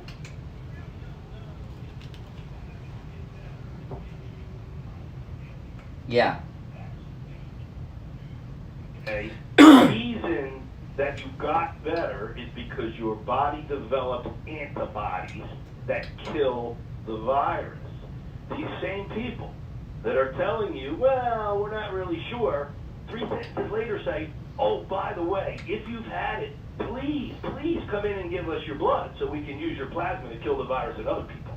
Yeah, in fact, Bryan Cranston from Breaking Bad was just doing that yesterday. It's all over the news. Well, if the antibodies kill the virus in other people, then obviously it kills it in yourself. Even if your antibody levels fall to a very low level, your brain knows the sequence of the virus. The second it hits your bloodstream, you will start to make the antibodies again. I assure everybody out there, if you've had it, you're not getting it again for years, decades, or maybe ever. So that part of it is part of the whole thing here of, you know, well, we're not really sure. Science tells us. Yeah. You know, when I had my antibody test, I was so disappointed when I didn't have the antibodies. I really wanted those antibodies. Yeah. Number one, you're not going to get the virus, and number two, I've seen a couple of different stories on this, but it would appear that each person who donates can treat between 3 and 8 other people. Wow. And I've seen varying numbers here, but the minimum is probably 3. So wow. Time, and I have some clients who had been, antibody positive for a couple months now. They're going on a monthly basis and donating their blood. Oh, good for them. Yeah, I know a bunch of people that are doing it. It's a beautiful thing, but it tells you right there that, okay, obviously the antibodies kill the virus. That's how we get rid of it anyway. As for Mr. President Clinton... Oh, yeah, you could turn him into his old self. Listen, he's a great example of what losing your hormones does as you age. I assure you he is not on testosterone replacement. No way. He has slowly, steadily just kind of whittled away over the last decade. It's very obvious, and I believe if somebody popped a few pellets into this man, he would be a different guy right now. Yeah. That might cause other problems for him. I don't know, but in a nutshell, you are very correct. I do believe that former President Clinton is clearly suffering from low testosterone. Yeah. Yeah. Well, maybe he's trying to break away from his sex problems. Maybe he's avoiding it because he knows he'd have the ability. I was alluding to other problems, but I didn't want to say it out loud. Yeah, I mean, if he gets back to his old self, he could get jammed up. But hormone replacement pellet therapy in men, it does so much. It restores their ability to get and maintain an erection. And an interesting thing about the hormone replacement pellet therapy, unlike the pills, which you also offer, you have generic Viagra and that over there.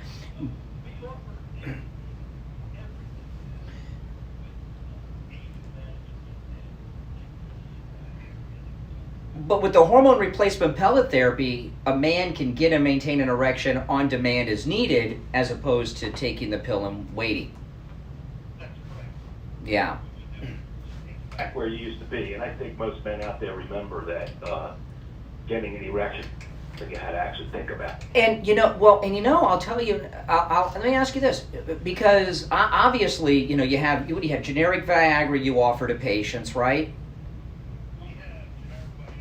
With Vitra generic Cialis, we have Trimix, which are the awesome injections that Steve Kane loves. Oh, the erection injection, the famous erection injection.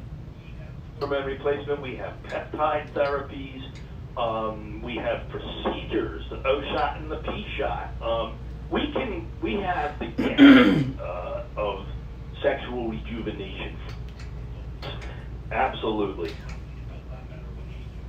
Does not matter how significant your problems are, we can probably do. But you know what?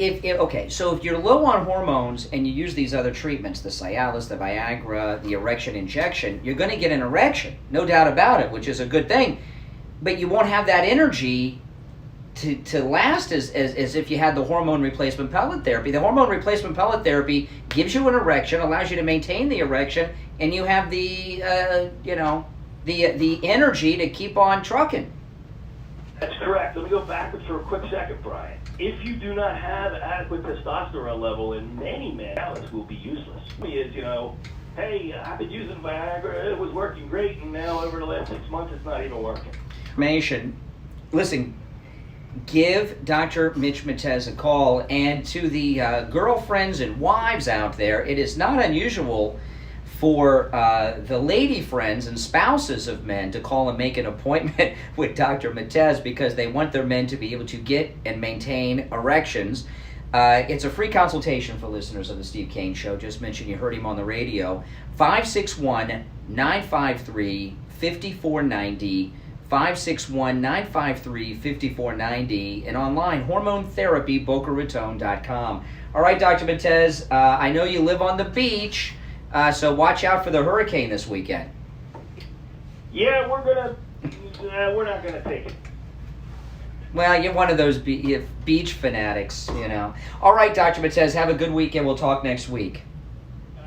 Yeah, he's a doctor. He deserves to live on the beach. In fact, I can see his building from our studio here. It's right there. All right, welcome back, everyone. I'm Brian Craig. This is the Steve Kane Radio Show. Got some great news here. You know, a couple weeks ago, we shared with you that Tucker Carlson has the #1 show in the history of cable news, which is amazing, isn't it? And keep in mind, that goes back to Larry King, who had no competition. Well, listen to this. Hannity must just really be sick right now. He must really be sick. Laura Ingraham, listen to this. Now, Laura Ingram's on too late for me. I don't watch Laura because she's on at 10 o'clock. My bedtime's 10 o'clock. Fox News Channel's Laura Ingraham, this is in the Washington Examiner, little tiny article on Drudge, I almost missed it. Fox News Channel's Laura Ingraham has taken over this year as the most watched female cable news host. The host of the Ingraham Angle at 10 p.m. on weeknights since October 2017 has experienced a large boost in ratings in 2020, and it has propelled her past other female hosts, including MSNBC's Rachel Maddow. Oh, sorry, I belched there and didn't get the name. Including MSNBC's Rachel Maddow, who had been the most watched previously. And every month since December 2019, Laura Ingraham has beaten Rachel Maddow in nightly audience size, according to Nielsen. Additionally, in that same time frame, Laura Ingram's monthly ratings never dropped below 3 million viewers a night, which is a marker she had never topped prior to this stretch. Ingram similarly topped Maddow in the key 25 to 54 age demo. That's right, Ingram, a conservative. It goes on and on. So that's, yeah, I know, that's amazing. And let me tell you something. This is a poll. This is a poll, especially in that 25 to 54. Hey, and isn't Maddow on at 9? Is Rachel Maddow on at 9? 9 o'clock's the better slot than 10. 9 o'clock, 8 to 8, that's still, 10 o'clock is still prime time. But that 9 o'clock is a better slot than 10. So for her to be beating Rachel Maddow all year long, every night for the year, when Maddow has a better time slot, oh man. Hannity is sandwiched between the #1 rated show in the history of cable news and the #1 female host in cable news, and I'm sure he's still miserable and pissed off because they're #1 in these things, and he's at the karate studio doing karate with his instructor. But this is a poll of sorts, okay? Because Laura Ingraham and Tucker Carlson are hardcore for Trump and agree with everything Trump says and does pretty much. Not that they don't take issue on some things, but you understand what I mean. That tells you where the viewers are. I don't watch MSNBC because I can't stand that liberal crap. Okay? I can't. I can put up with a little bit of CNN, but MSNBC, I can't stomach it.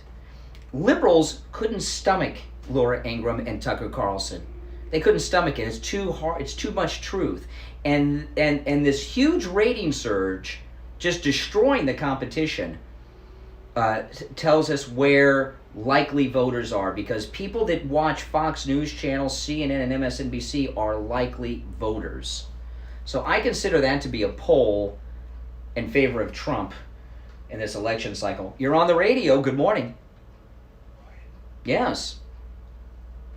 Bill, Deerfield Beach. Good morning. Hey, Bill in Deerfield Beach. How are you? Okay, I got a question. Where was Reverend Al yesterday? Reverend Al Sharpton wasn't there? I think he didn't make any speeches. He had, maybe I missed it, but I don't think he had anything. Wow, I didn't watch enough of it to notice. I just watched a few minutes of the John Lewis political rally. That his family thought that Reverend Al might be a little too fiery for John Lewis or something. My recollection on John Lewis may be off. Okay? Because I really haven't thought about John Lewis much in my life. I mean, I know who he is, and but my recollection with John Lewis is that he was always a radical with violent tendencies, and Martin Luther King had problems with him because he wanted to be violent. He was more Black Panther-like than he was Martin Luther King-like. Is that an accurate? Is that true? I mean, it just kind of pops in my mind when I think of, his relationship with Martin Luther King. That he was kind of on the outs with King because he didn't want to be nonviolent. Exactly, but I had a feeling that... What about Jesse Jackson? Was he there? I didn't hear him make a speech either. And Jesse Jackson was with Martin Luther King too, so he had so yeah. That's right. Well, he didn't have I watched a lot of it. Jackie's, I don't think he made a speech. Well, I don't know if they were there or not, but I haven't seen them in any of the news clips. Present, but neither of them, I don't think, made speeches. That's all. And if you can, and why is it they can gather for a funeral, but I've heard so many people are not able to have funerals in parts of the country today because of social distancing, yet they managed to have that one yesterday. And I saw the pews. It wasn't that social distanced. Believe it or not. Really? Why when they were not speaking? Yeah. All right, Deerfield. I got to run for the top of the hour, but thanks a lot. Yeah, well, Dr. Matez could help. I'm sorry for the short segment, guys. I ran a little long there after the bottom of the hour break, and it's like a freight train. You get behind, and the trains get all jammed up. So we'll take our break for the top of the hour. We'll come back with the third and final hour of the Steve Kane Radio Show right after this. 5.3 FM, 96.9 FM, 103.9 FM, and AM 1470. WWNN Pompano Beach is the Florida Money Talk Network. Do you think you've come in contact Steve with Kane someone Show? who has coronavirus? Steve Kane's wife Lori did, and she went to any lab test now at Coral Springs to find out if she has coronavirus. So I came into contact with somebody who tested positive for COVID, and I was scared, and I needed results right away, so I went to any lab test now in Coral Springs. It was great. I didn't want to have to stay in line for 2 hours and have a swab stuck down my nose into my brain. It was very pleasant. I made an appointment. They got me in within the hour. I was out of there within 20 minutes. Thank goodness the test was negative, and I can go back to work tomorrow. They also tested me for the antibodies, and I haven't been exposed. So do what I did. Go over to any lab test now at Coral Springs. They give great rates for Steve Kane listeners, and tell them we sent you. It's worth 15 minutes of your time to have peace of mind and know that you and your family are safe. Any lab test now of Coral Springs is located at 955 North University Drive on the southeast corner of University and Ramblewood near the Coral Square Mall. You can call them at 954-906-5983. 954-906-5983. Any lab test now of Boca is in the Sandalfoot Plaza where the Western Beef is, south of Palmetto Park Road and north of Hillsborough. Call them at 561-237-5009. 561-237-5009. Make sure you tell them you heard about them on the radio.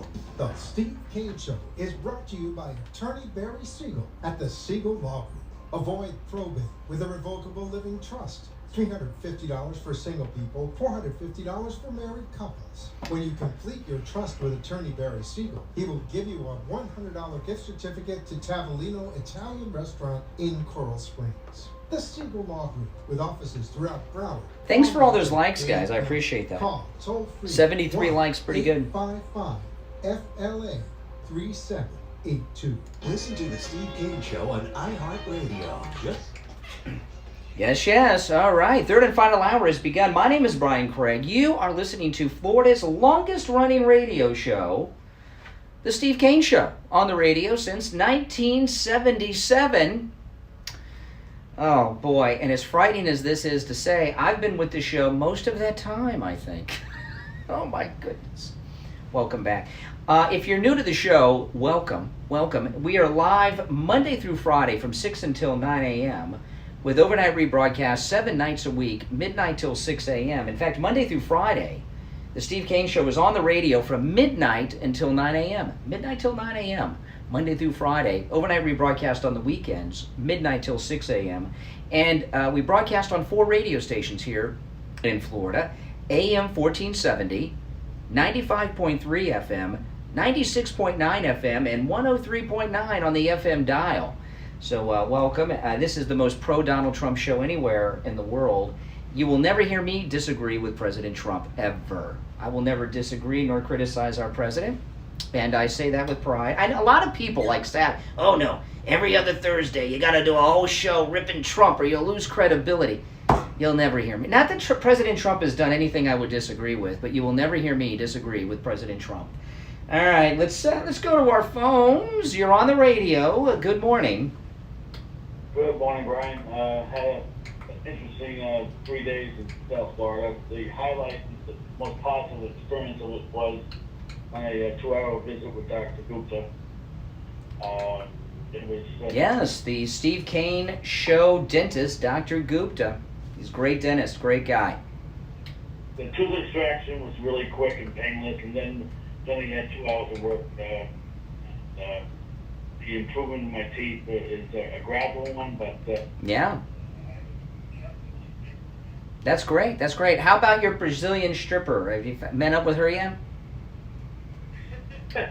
she's not a stripper. That's not nice to say. She named her daughter Malia after her grandmother. It has nothing to do. Oh, really? She just had your make-believe girlfriend has a daughter that just happens to have the same name as President Obama's daughter. What a coincidence. Put her on the phone. You know, here you are. You've had dental work. You're recovering. Put your girlfriend on the phone. I'm sure she's there nursing you back to health. We're with 2 kids. We don't live together yet. So You don't live together? Oh, my goodness. You don't live together? You know, I'm wearing a T-shirt now for the Breakfast Club. You ever seen the Breakfast Club? Yeah. Yeah, it was a very good movie. Don't you forget about me. All right. So in the Breakfast Club, Anthony Michael Hall plays a character who I think is named Brian. And he was telling in the library. He was telling Charlie Sheen and Molly Ringwald about his girlfriend, who was never around because she lived in Canada. And it just seems to me that you keep telling us over the years that you've called the program about this girlfriend and that girlfriend. I've never heard from any of them in the background to say hello to us or anything. I'll tell you what, I'll make a deal with you. If the relationship gets really strong in the next week or so, or 2 weeks or so, I promise to put her on the... Oh, yeah. If it gets strong... What do you have? Let me ask you this. Let me ask you this. What do you have? Okay, let me ask you, Al. Hold on. Liberal Al, slow down. I'm curious. I'm curious. What do you have to offer a woman? That's dead air. That's dead air. And the question was, what do you have to offer a woman? Other than perhaps getting the child born. What? Other than what? What do you have to? What do you have to offer a woman? I have a nice job. I have a nice place in D.C. Oh my goodness. So room and board. So you have room and board to offer. So if you could. So what? Basically, you're looking for like some homeless person. You can offer them a place to sleep. Oh my goodness, room and board. That's so romantic, Al. Why would you say she's unemployed? I didn't say that. I asked you what you have to offer. You told me that I would hear from your fictitious girlfriend if the relationship gets a little more solid. I asked you what you have to offer a woman, and you said you have a place for them to stay. That's pretty weak. But in any case, a couple things in the last few days, Trump. Oh my goodness. He wants to think about asking for the election to be moved back, and you're comparing the ratings of Laura Ingraham to potentially. I'm not comparing the ratings of Laura Ingraham to Rachel Maddow. Nielsen is. You just said that a few minutes ago. I read an article. It was Nielsen, not me. Because Nielsen's ratings got nothing to do with what the election results are going to be. Sure, I know. It has everything to do with it. It tells you, yeah. You being a history major, I can't believe you're taking John Lewis's memory. His relationship with Martin Luther King was excellent the last few years. So, they're talking. The last few years, Martin Luther King died before I was born. I said their relationship between each other. You said that John Lewis was. I said I've heard that they were that he. I had always heard that Martin Luther King had to keep John Lewis in check because he wasn't so nonviolent. I've heard. In fact, I was telling Steve the other day, if you go back and watch the movie Selma, there's a little bit of that in there. Yes, that's when they broke up SNCC. Steve Kane Show. Okay? And not to be confused with the Hey, hold on. The candy bar. He left. All right, I'm getting bored, Al. I'm getting bored. I'm going to move on. I'm getting bored. Yeah, I liked it when we were talking about your make-believe girlfriend, but I'm getting bored. I'll tell you what. Why don't you do this? No. Conference her in. Call her right now. Conference her in on your cell phone. Conference her in. Let's talk to her. Your Brazilian girlfriend that you have a room and board to offer her. Call her up. Put her on right now. Let's talk. Conference her in. You're calling on your cell phone. We'll put her on in a second. We just started in the last 6 weeks, 10 weeks now. We're not that deep in a relationship. My wife and I were married 6 weeks after we met.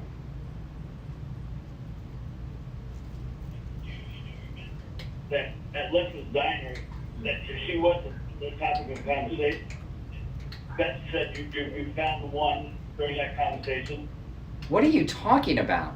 What are you talking about, Al? You're getting incoherent. You had your 30-something radio show. 20-something. Thank you very. It was called 20-something. That was prior to me meeting my wife.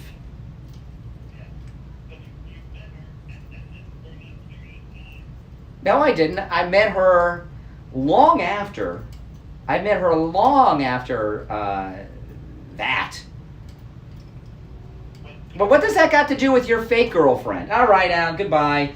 I'm so bored with him. It was getting good, and you know. All right, good morning. You're on the radio. Morning, it's your other Al. Oh, okay, Al. The other liberal Al. Is it still Freestyle Friday? As long as the conversation is relevant to something we may discuss. I mean, I don't want to, I've been trying to rehash cancel culture with you. I wanted to give you a great example of it because you've been talking about it a lot. Back in the biblical times, your Christian studies may be a little tight here, but when Mary was pregnant with baby Jesus, they were in Bethlehem, right? Okay.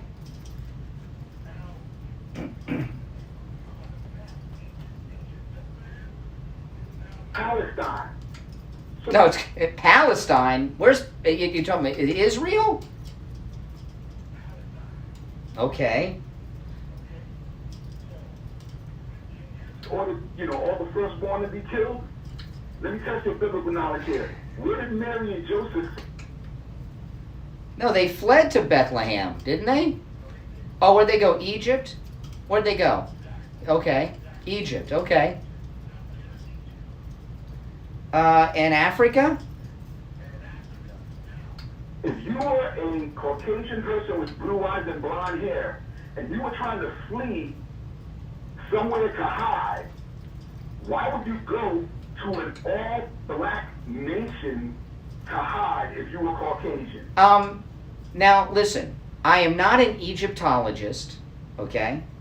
But I have seen the drawings, the paintings on the walls inside the pyramids, and they don't look black. They look Egyptian, which is another ethnicity that is on the continent of Africa. Are you familiar, excuse me, slow down a second here. I'll slow down. Are you familiar with the actress Charlize Theron? Okay, what does she look like? Other than she's hot. What does she look like?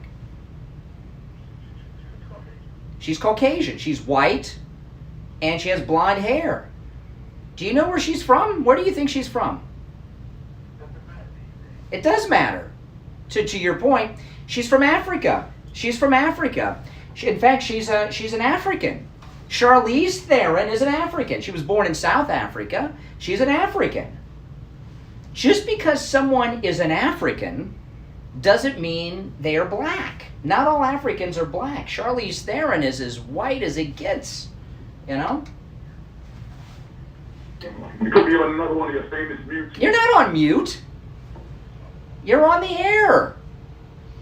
I watch the YouTube videos, Brian. Okay, you play mute games a lot with people. No, okay. On YouTube, when my microphone is on, it mutes the speaker in the studio. So when a caller talks, I have to turn my microphone off. And when my microphone, it's for feedback reasons. So sometimes on YouTube, you may miss part of a caller or something. I'm not, anytime I have my mic on, it mutes the studio speaker so there's not feedback. I'm not muting out content. And you're still on all 4 of our radio stations and iHeartRadio and everything else. Yeah, but if you gotta mute me for feedback, no one can hear what I'm telling you. Well, I don't know if you have any, I don't know if anybody would, I think the best parts of your call are when people can hear you. No, you like to... Now that you're talking about things that happened in the year 0, can you move forward 2020 years and talk about 2020? Talking about cancel culture, not this other guy's imaginary girlfriend, which is really, really ridiculous. But one last point, do you know why they cut off the noses of all the statues? Oh, so you agree with me that Al the John's girlfriend doesn't exist. You agree with that? Yeah, I agree with you. Okay. You know why they cut off all the noses on the statues in Egypt? Why? They didn't cut off the noses. But go ahead, why? It's relevant to today. It's the same thing. They didn't cut off the noses of the statues. Hey, listen to what's I'm listening. the same way that they're facing the statues now, because you guys are saying they're trying to erase. Okay, the noses off the statues. Okay, you're what statues are you referencing? I heard what you said. You can say it 3 more times. You're saying that noses are missing from Egyptian statues, a sign of protest? Are you talking like the Sphinx and all this stuff? Why is there no nose on the Sphinx? Identify them as African. Oh, because they had like stereotypical noses? No. The nose on the Sphinx, excuse me. The nose on the Sphinx is missing because Napoleon's soldiers fired a cannon at it and hit the statue. No, buddy. No, that's true. It's true. That's what happened. Okay, what about the Greek statues? Okay, what about the Greek Okay, slow down. What about the Greek statues? What about the Greek statues that have no arms? What's that about? All the books in Alexandria Library. Steve Kane Show. To the ground. Now, why do the Greek statues sometimes not have arms? Was that a protest too? Oh, he hung up. These statues are old and they fall apart, okay? Sometimes the noses fall off, the arms fall off. Sometimes shows that are on the radio fall off the radar because I'm talking... I mean, what is it with these guys named Al? 2 calls in a row, both Al, both wackadoodle.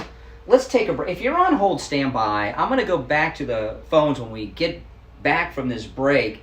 But I'm really hoping when we get back from the break that I have some callers that are talking about things that are real, not imaginary, like Al's girlfriend, and things that happened not before Christ or in year 0, but something that's on the table in 2020.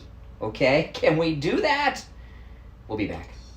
Stop paying an outrageous fortune for your tires. Go easy on your budget and buy your tires at Friendly Tire in Margate, where they have all the major brands like Goodyear and Firestone at discount prices that absolutely can't be beaten. Steve Kane's tires for his Toyota van at the other shops, $175 a tire. At Friendly Tire, just $75 a tire. That's a $100 savings per tire. Tires for my daughter Emily's car, $135 at the shops around town. The price at Friendly Tire, only $65. That's a $70 savings per tire. These prices are out the door and on the road. Free mounting and balancing and no added charges. Friendly Tire have a great selection of good used tires too, starting at just $30 for most cars. Call my good buddy Friendly Mike at Friendly Tire. Tell him what you drive and he will give you a great low price right over the phone at 954-977-9445. 954-977-9445. Online, friendlytire.net.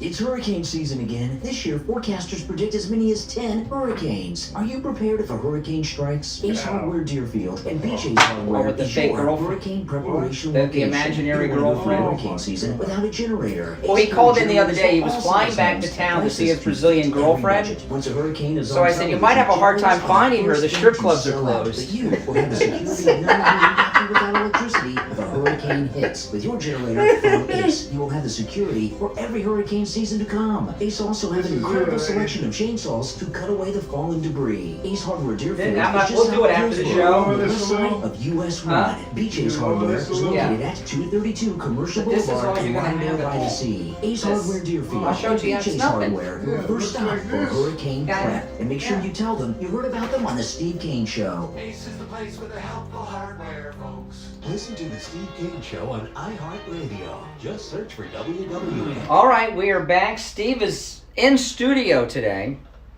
Good morning. Oh, boy. Well, you're going to be in your home studio on Monday. And it's just up here today to... All goes well. Hopefully it will. Phones are going pretty busy today. Let's see if we can raise the level of the show, though, because that last segment, I should be embarrassed to have had those guys on the air. Good morning. You're on the radio. Oh, is this Barry Siegel?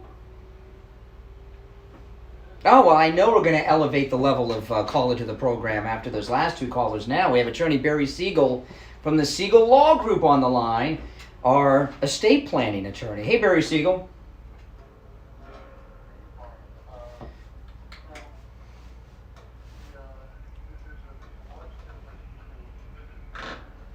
Estate plan and a great estate plan.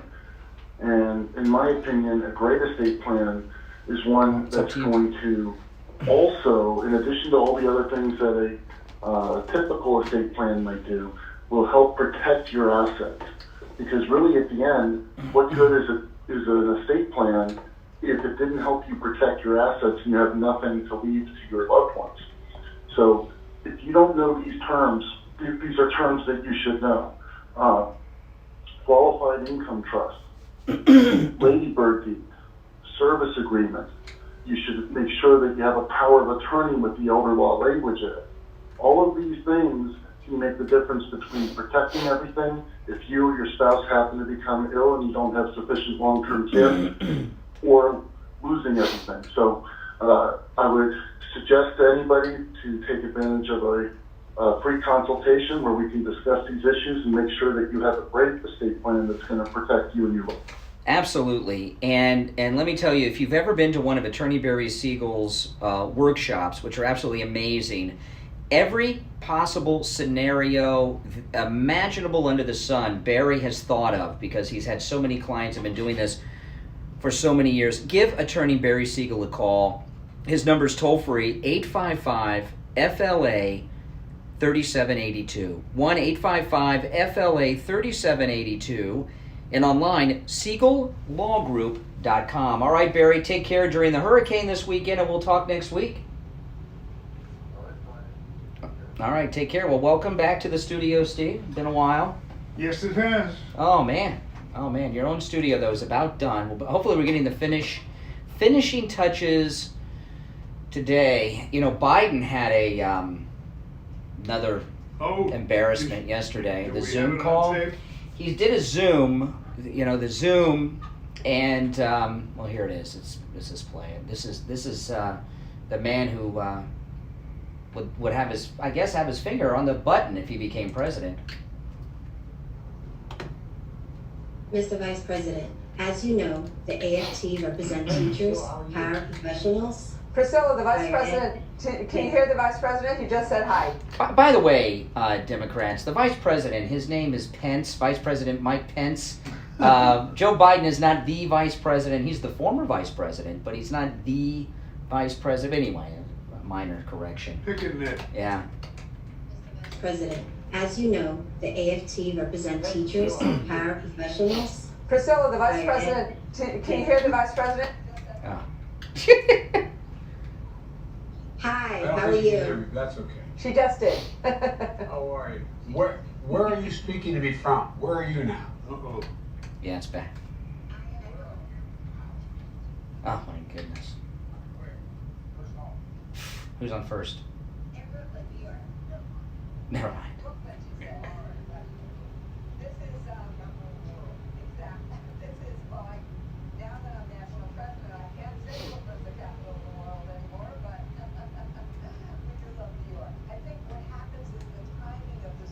Oh my goodness, he's just out. He doesn't know where he's at. Who are you? Who's on first? What's on second? That's bad. It was pretty incoherent. You know, He didn't get much help from his support staff either. Well, sometimes things are beyond help when they're live This is like true. that. Did you see the Wellstone Memorial yesterday at the John Lewis? It was pretty. The funeral's over as of now, because it seems like it's been weeks. This funeral has lasted. I don't know. I would think that would be it yesterday. I mean, enough is enough. What is? I mean, it's, You know, John Lewis deserves the line and state and all of that, but he wasn't it's president. Too much. It's too much. I don't care if it was Donald Trump. Well, no. Oh, no, that's come on. not true. If it was Donald Trump, it's fun to listen to. Yeah, no, but that went on to. Well, you know, they've lost the black vote. There was a poll the other day that said 40% of the black vote's going towards Trump, and I know that sounds excessive, but I believe it. If you look at everything the Democrats are doing, it's desperation. The evangelical vote is going to go for Trump. The black evangelical vote is very conservative. Yeah, but not just the black. I think they're going to get the white Oh, yeah. evangelicals too. Oh yeah. So we're building up quite a constituency, and then of course with Texas, since Biden's plan is to close down all the oil wells, I don't think that's going to fly too well in Texas. I mean, what a dumb thing to say. Remember, that's when Hillary went to coal country, West Virginia, so she's going to shut down the coal plants? That was the beginning and the end of her campaign. Meanwhile, he's driving around. I don't know what their beef is with oil. Oil is a natural product from the earth. It's incidental. The primary focus is not the oil. The primary focus is cleaning up the environment. The green thing is the thing. The oil just fits in. You know what I'm saying? Going to Texas. Oil is a natural enemy of green. Yeah. I'll tell you, the best, I wish I had this on tape, I did, but the best call I ever got on the air was from a liberal who said, "Would you want an oil well in your backyard?" I said, "Hell yeah, I would." I don't want one in my neighbor's yard, but if it's in my backyard, I mean, did you see the Beverly Hillbillies? You didn't think that one through too carefully. You know, on our cruise last year, and they're coming on this one, there was a couple that came with their family that are in the oil business. They own oil wells in Colorado Really? and in Texas. And my kind of people. Yeah, they were on the last cruise. They're going to be on this one. Jason and his wife. And I had a great conversation. I learned all about the oil business, and it's a fascinating thing. But they don't make as much money in the oil business as people think. The profit margin is not as high as people think on a barrel of oil. But I you know, the thing with Joe Biden, the reason he was talking about oil wells is he's a little out of date. You know, I mean, you don't go to Texas and talk about shutting down the oil business. That's the dumbest thing I've ever heard a politician do next to Hillary telling the coal miner. Biden is, we've known for a while, is not the sharpest knife in the drawer. He never was. And, you know, if you he never was. His main thing his trademark was being stupid. Yes, that's right. They call them gaffes. Yeah. Which sounds better than. Oh, stupid. that's Joe. But, yeah. You know that, and they would remember that they would always say that about him. Yeah. So he's always been this way. He's just. There was a video of him that came out a couple days ago leaving an event. It was like, and he was being held up by a campaign worker walking him out. He looked so frail. He couldn't even stand up without help, being walked out, and he's just not. He's not a fit jump. By the way, speaking about frail, Scott, who's our governor here in Florida?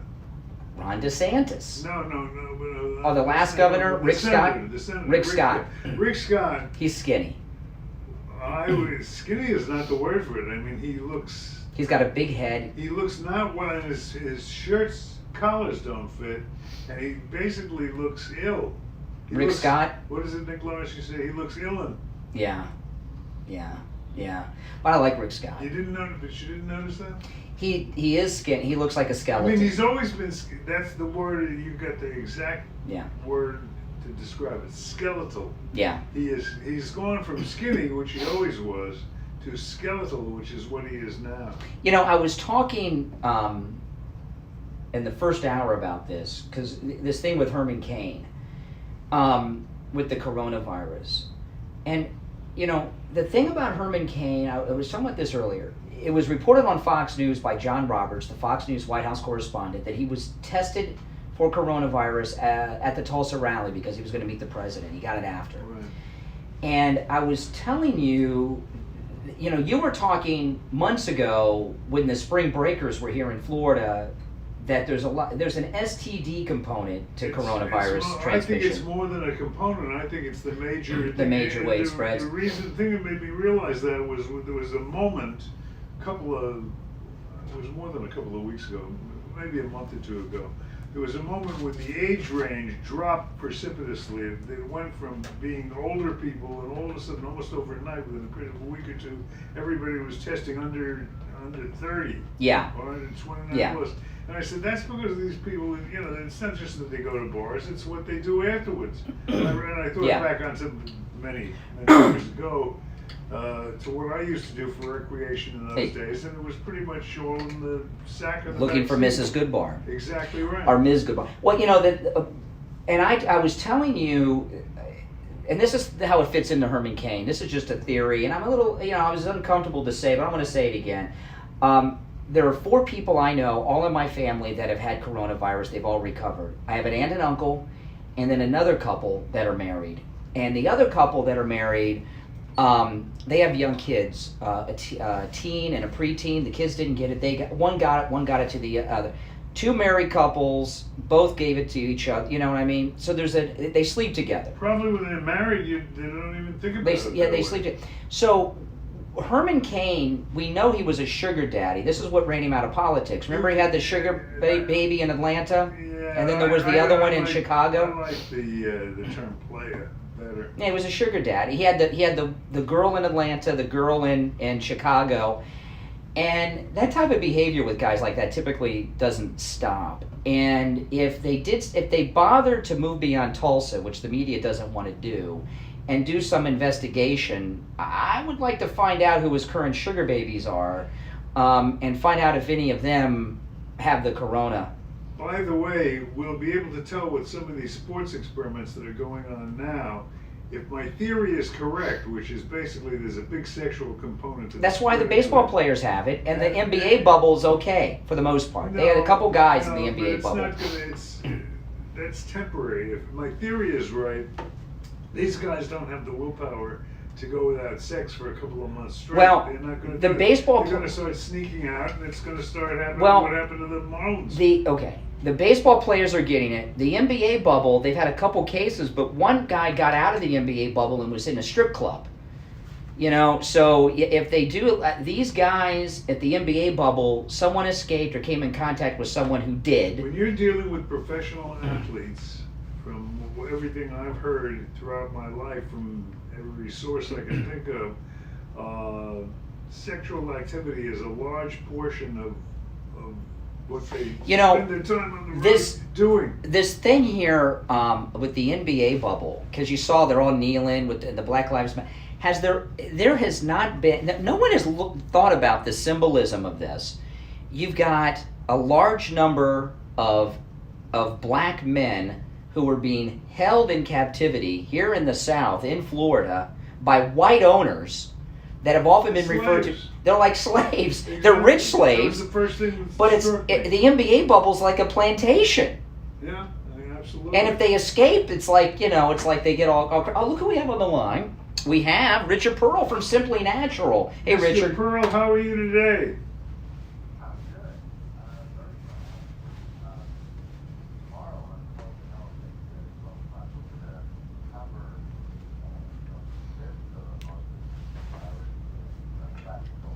Steve Kane Show.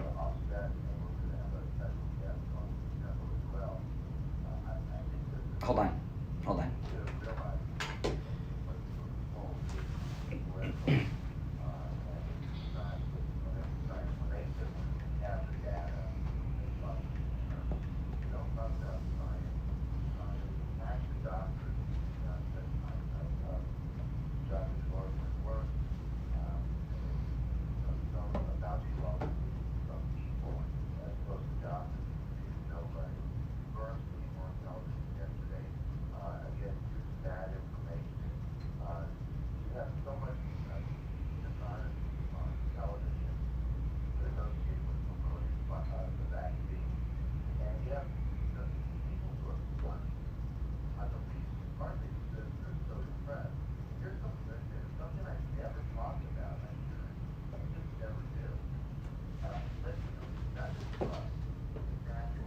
Steve Kane Show.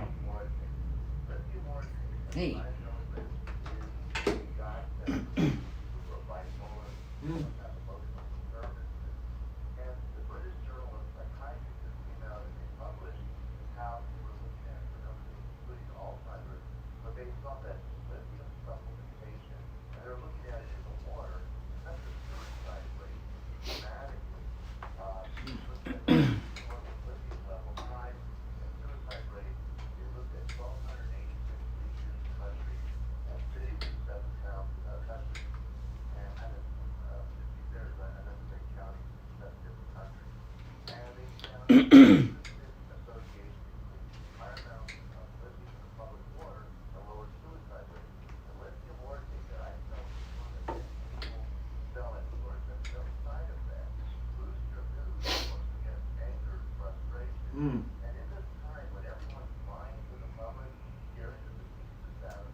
If people want more information about this, are you going to be doing it on your show tomorrow?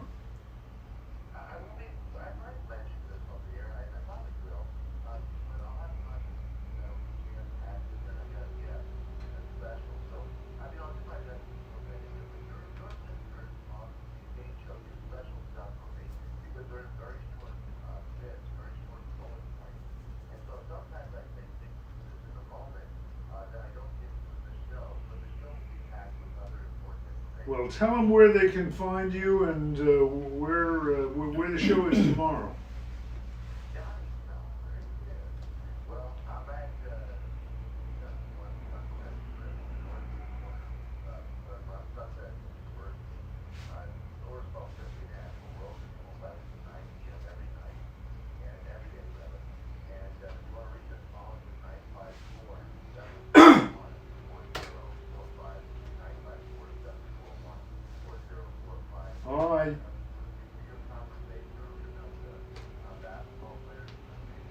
Yes.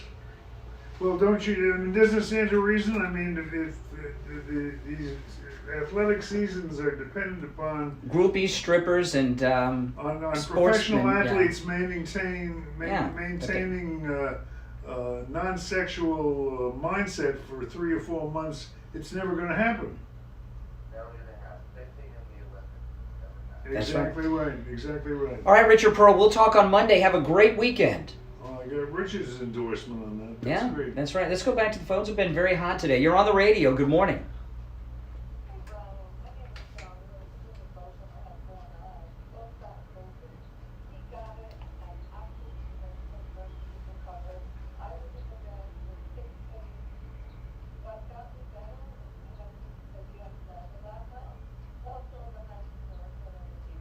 Wow. Yeah.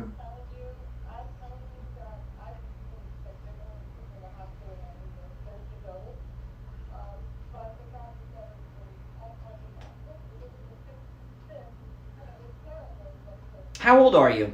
If I only ask, I know you're not supposed to ask a woman, but only because you got over COVID. 68 years old, and you recovered from COVID.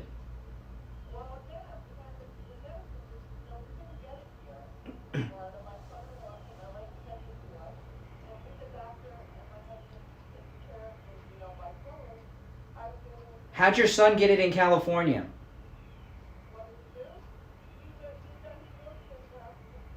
No, how did he get the drug?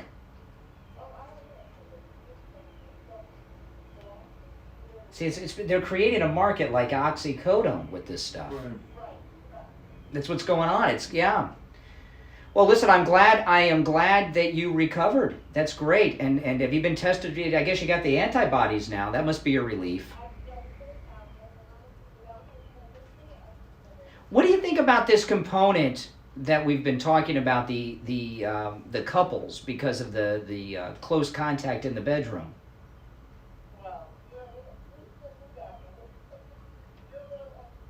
Yeah. Yeah, I find more and more couples. Common sense would tell you, married or not, if you're doing the act, it doesn't seem this any more likely way of picking it up than through intercourse. Or just being in bed together. You don't have to have sex to be in bed together, and you can still, your mouths are close. Oh, you're blind. You're visually impaired. You know, I had a guy call me once when I was doing the overnights. You know, a lot of people that are visually impaired listen to talk radio. Yeah. You know, and I've met a lot of listeners over the years that are blind at different levels. And this one guy, he was a liberal guy. He was blind, and he got mad at me, and he yelled at me, and he said, "You sighted bastard!" I thought that was the best. He was pissed off. We used to have this board op. Listen to this, Steve. We're talking about embarrassing. We had a board op when we were at 940 Winds, who was completely blind, and the whole control room was in Braille. And we were gossiping about someone, and he mentioned this name, and I couldn't place who it was. So I said to him, "What does he look like?" And he says, "I couldn't tell you, Brian." And I felt so stupid. And he said, "No. He says, "You don't look at me as a blind person. You asking me that's a good thing."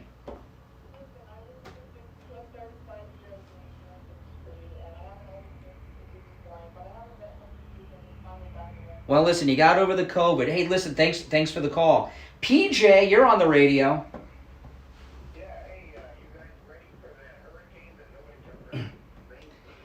You know, I was going to talk about that earlier. They can pronounce it on Channel 7, WSVN, but that's it. What's it called?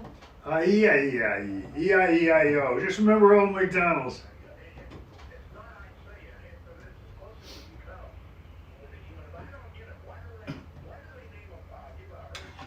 Diversity. You get it. It's political correctness. E-I-E-I-O. They never name hurricanes like LaShonda or Lakeisha or any of those names. Well, then they're not that politically correct. Shanae.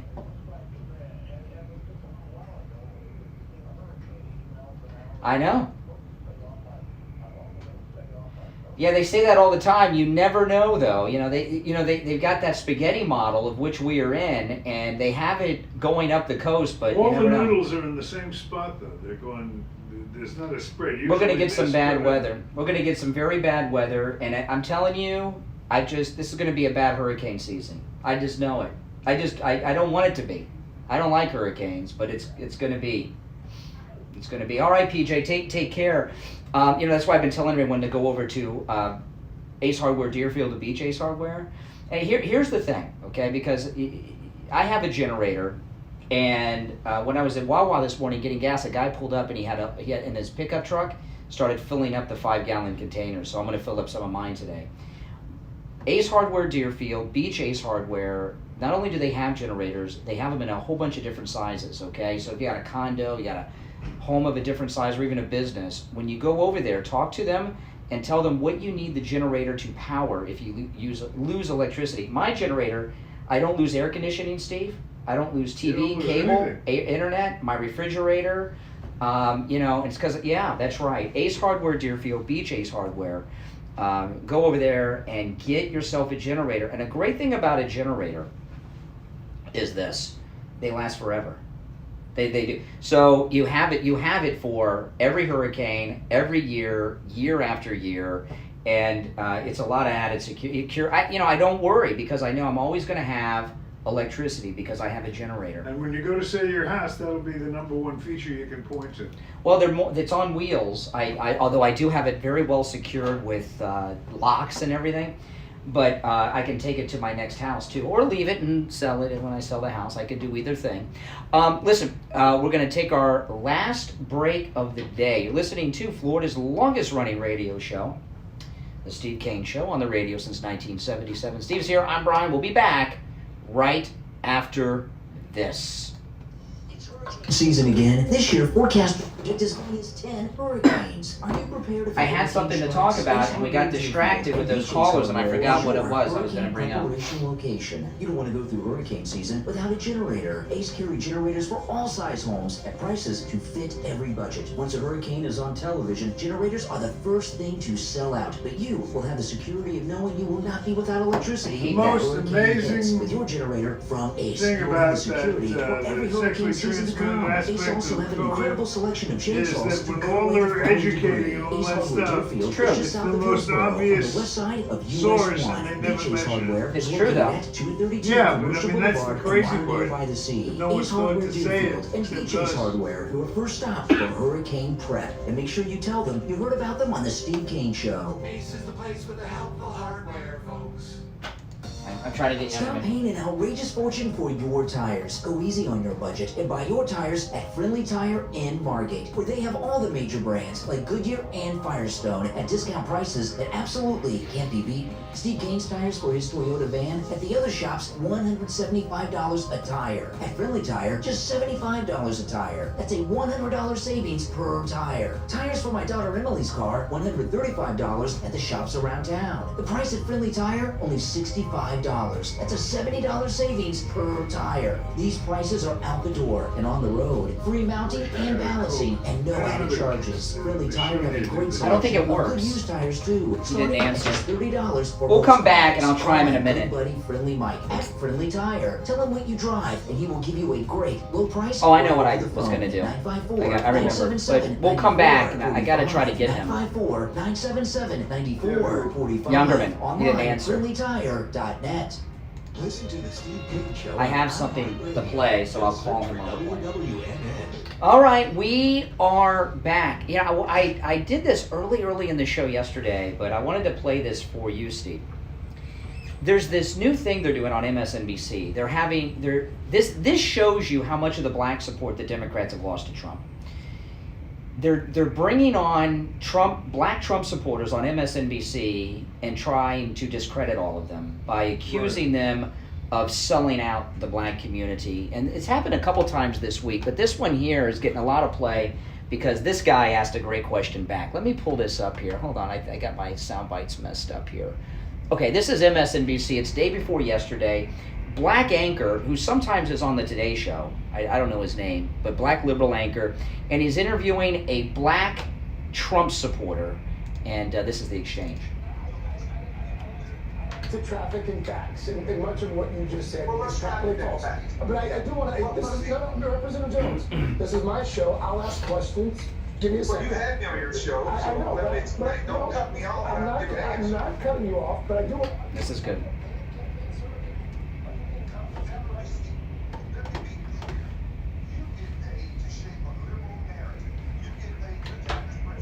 Steve Kane Show. Hey. Hold on.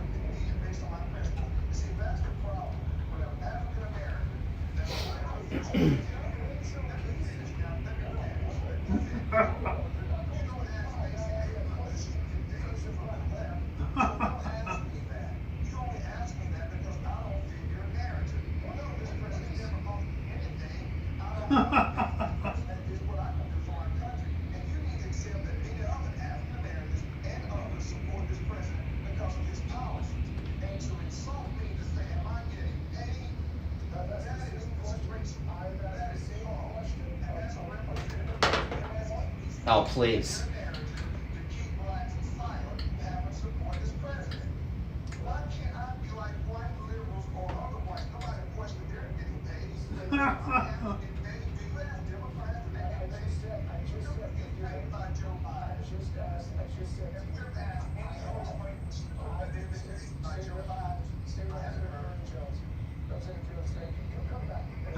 Yeah, right. All right, he'll never have him back. He talked, you know, I've never heard them. They did that twice this week with black Trump supporters. Are you getting paid? Are you getting paid? So that you're a race, you're selling out the black community. Well, they used to getting away with pretty much anything they wanted, but they got nailed there. No, that was a good one. Are you getting paid? Watch those pigs squeal. Oh my goodness. All right. Well, this is the thing, though. This is what they're doing with that narrative. If you watch, it's hard to. I can watch CNN, but MSNBC is it's very difficult. What they're in trouble with the black vote, so they're trying to get a narrative going that blacks who are vocally supporting President Trump are only doing it because they're being bribed to sell out the community. That's what they're doing. All right, let's take another call or two. Good morning. You're on the radio. Yes, you are. Yeah.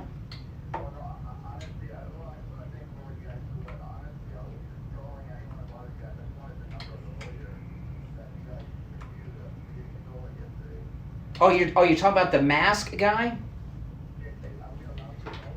What's your problem?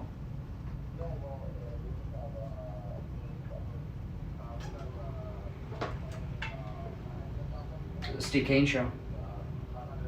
Hey. Yeah, I'll give you his number. Now, the guest we had on the other day. I'm looking up the number, and I'm going to give you his number. He gave it out on the air. We had the. I'm going to give it to you right now. Just hold on. We had the lawyer on a couple days ago, who's also a state rep in Orlando, who's representing the plantation gym owner that got arrested because one of his people wasn't wearing a mask working out. And that same day that we had him here on the Steve Kane Show, he received an ethics complaint in Tallahassee.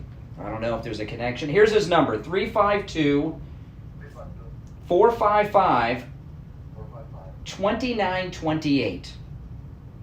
All right, take care. Oh, Steve, it's your favorite part of the Steve Kane Show. And it is time to check in for the Gold Report with William Youngerman of William Youngerman Inc. William, of course, one of the leading experts in the field of precious metals. He's been advising clients, of which I am proud to say I am one. He has been advising clients on matters of gold and silver and precious metals for over 50 years. And if you've had the good fortune to, if you've been smart enough to follow his advice, I'm sure you have a smile on your face today. William, how are you? Great. Very great.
Well, it's not much of a pullback today. Today we got another push up, but you got to.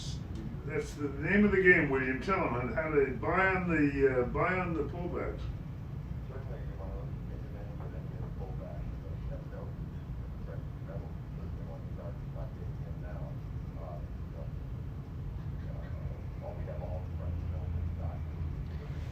Stay.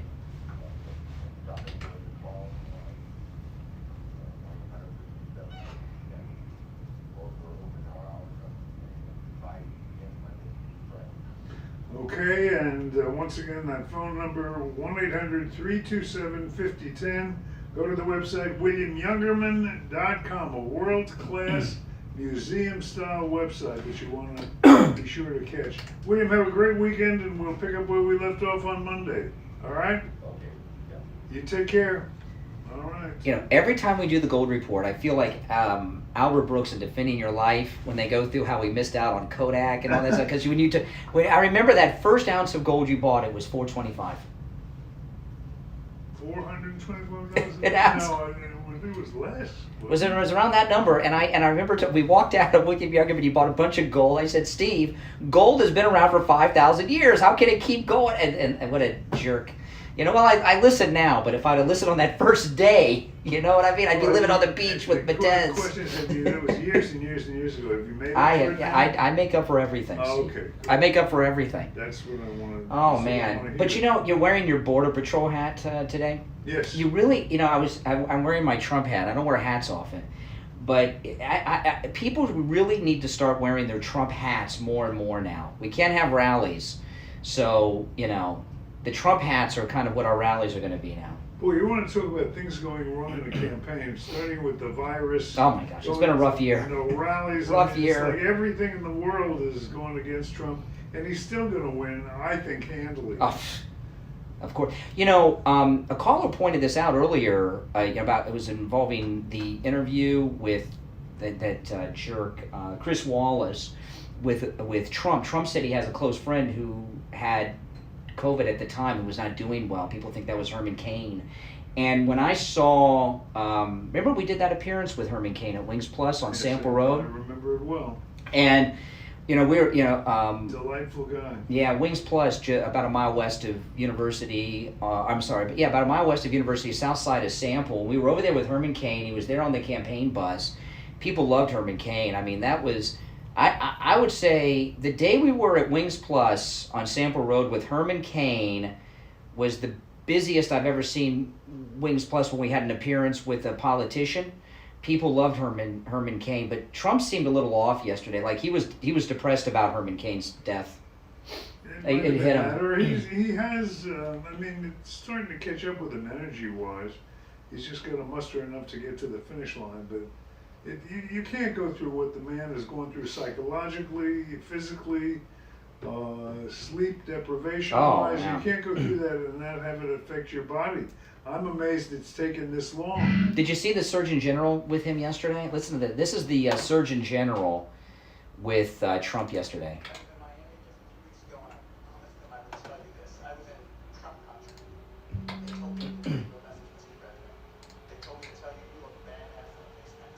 Yeah, Surgeon General sounds a little bit like Mike Tyson.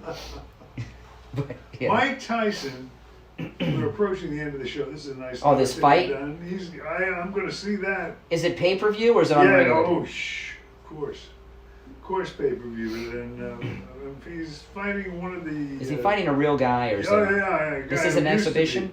Yeah. It's. I don't think either of these guys are champions anymore. Roy Jones. No, I want to say.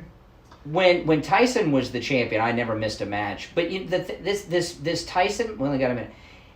Is this going to be like a real fight where they're going to try to beat the tar out of each other? Oh yeah. This isn't like some exhibition.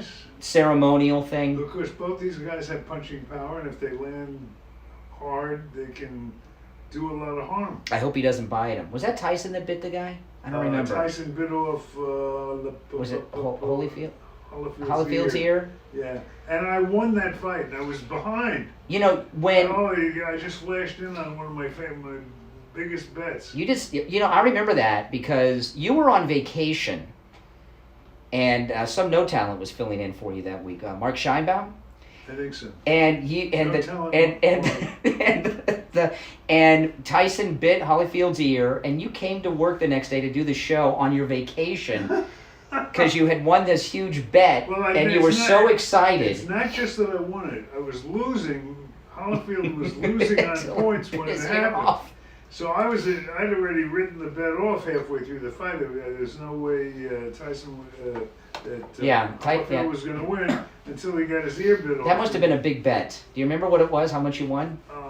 It wasn't one of my biggest. It was a couple. You were pretty excited. A couple $100. But it was just so great. And he not only bit it, this is why I love Mike Tyson. He spit it out in the ring. Oh my goodness. Oh, it was like Reservoir Dogs. All right, we're out of time. All right, well, we thank you for joining us. We will be back Monday. Don't let the COVID bugs bite. Till then, on behalf of Brian, I'm Steve. May God bless America. 96.9 FM. All right, guys, we'll see you later, all right? If you're not subscribed, subscribe and like the video, too, if you don't mind, all right? We'll see you later.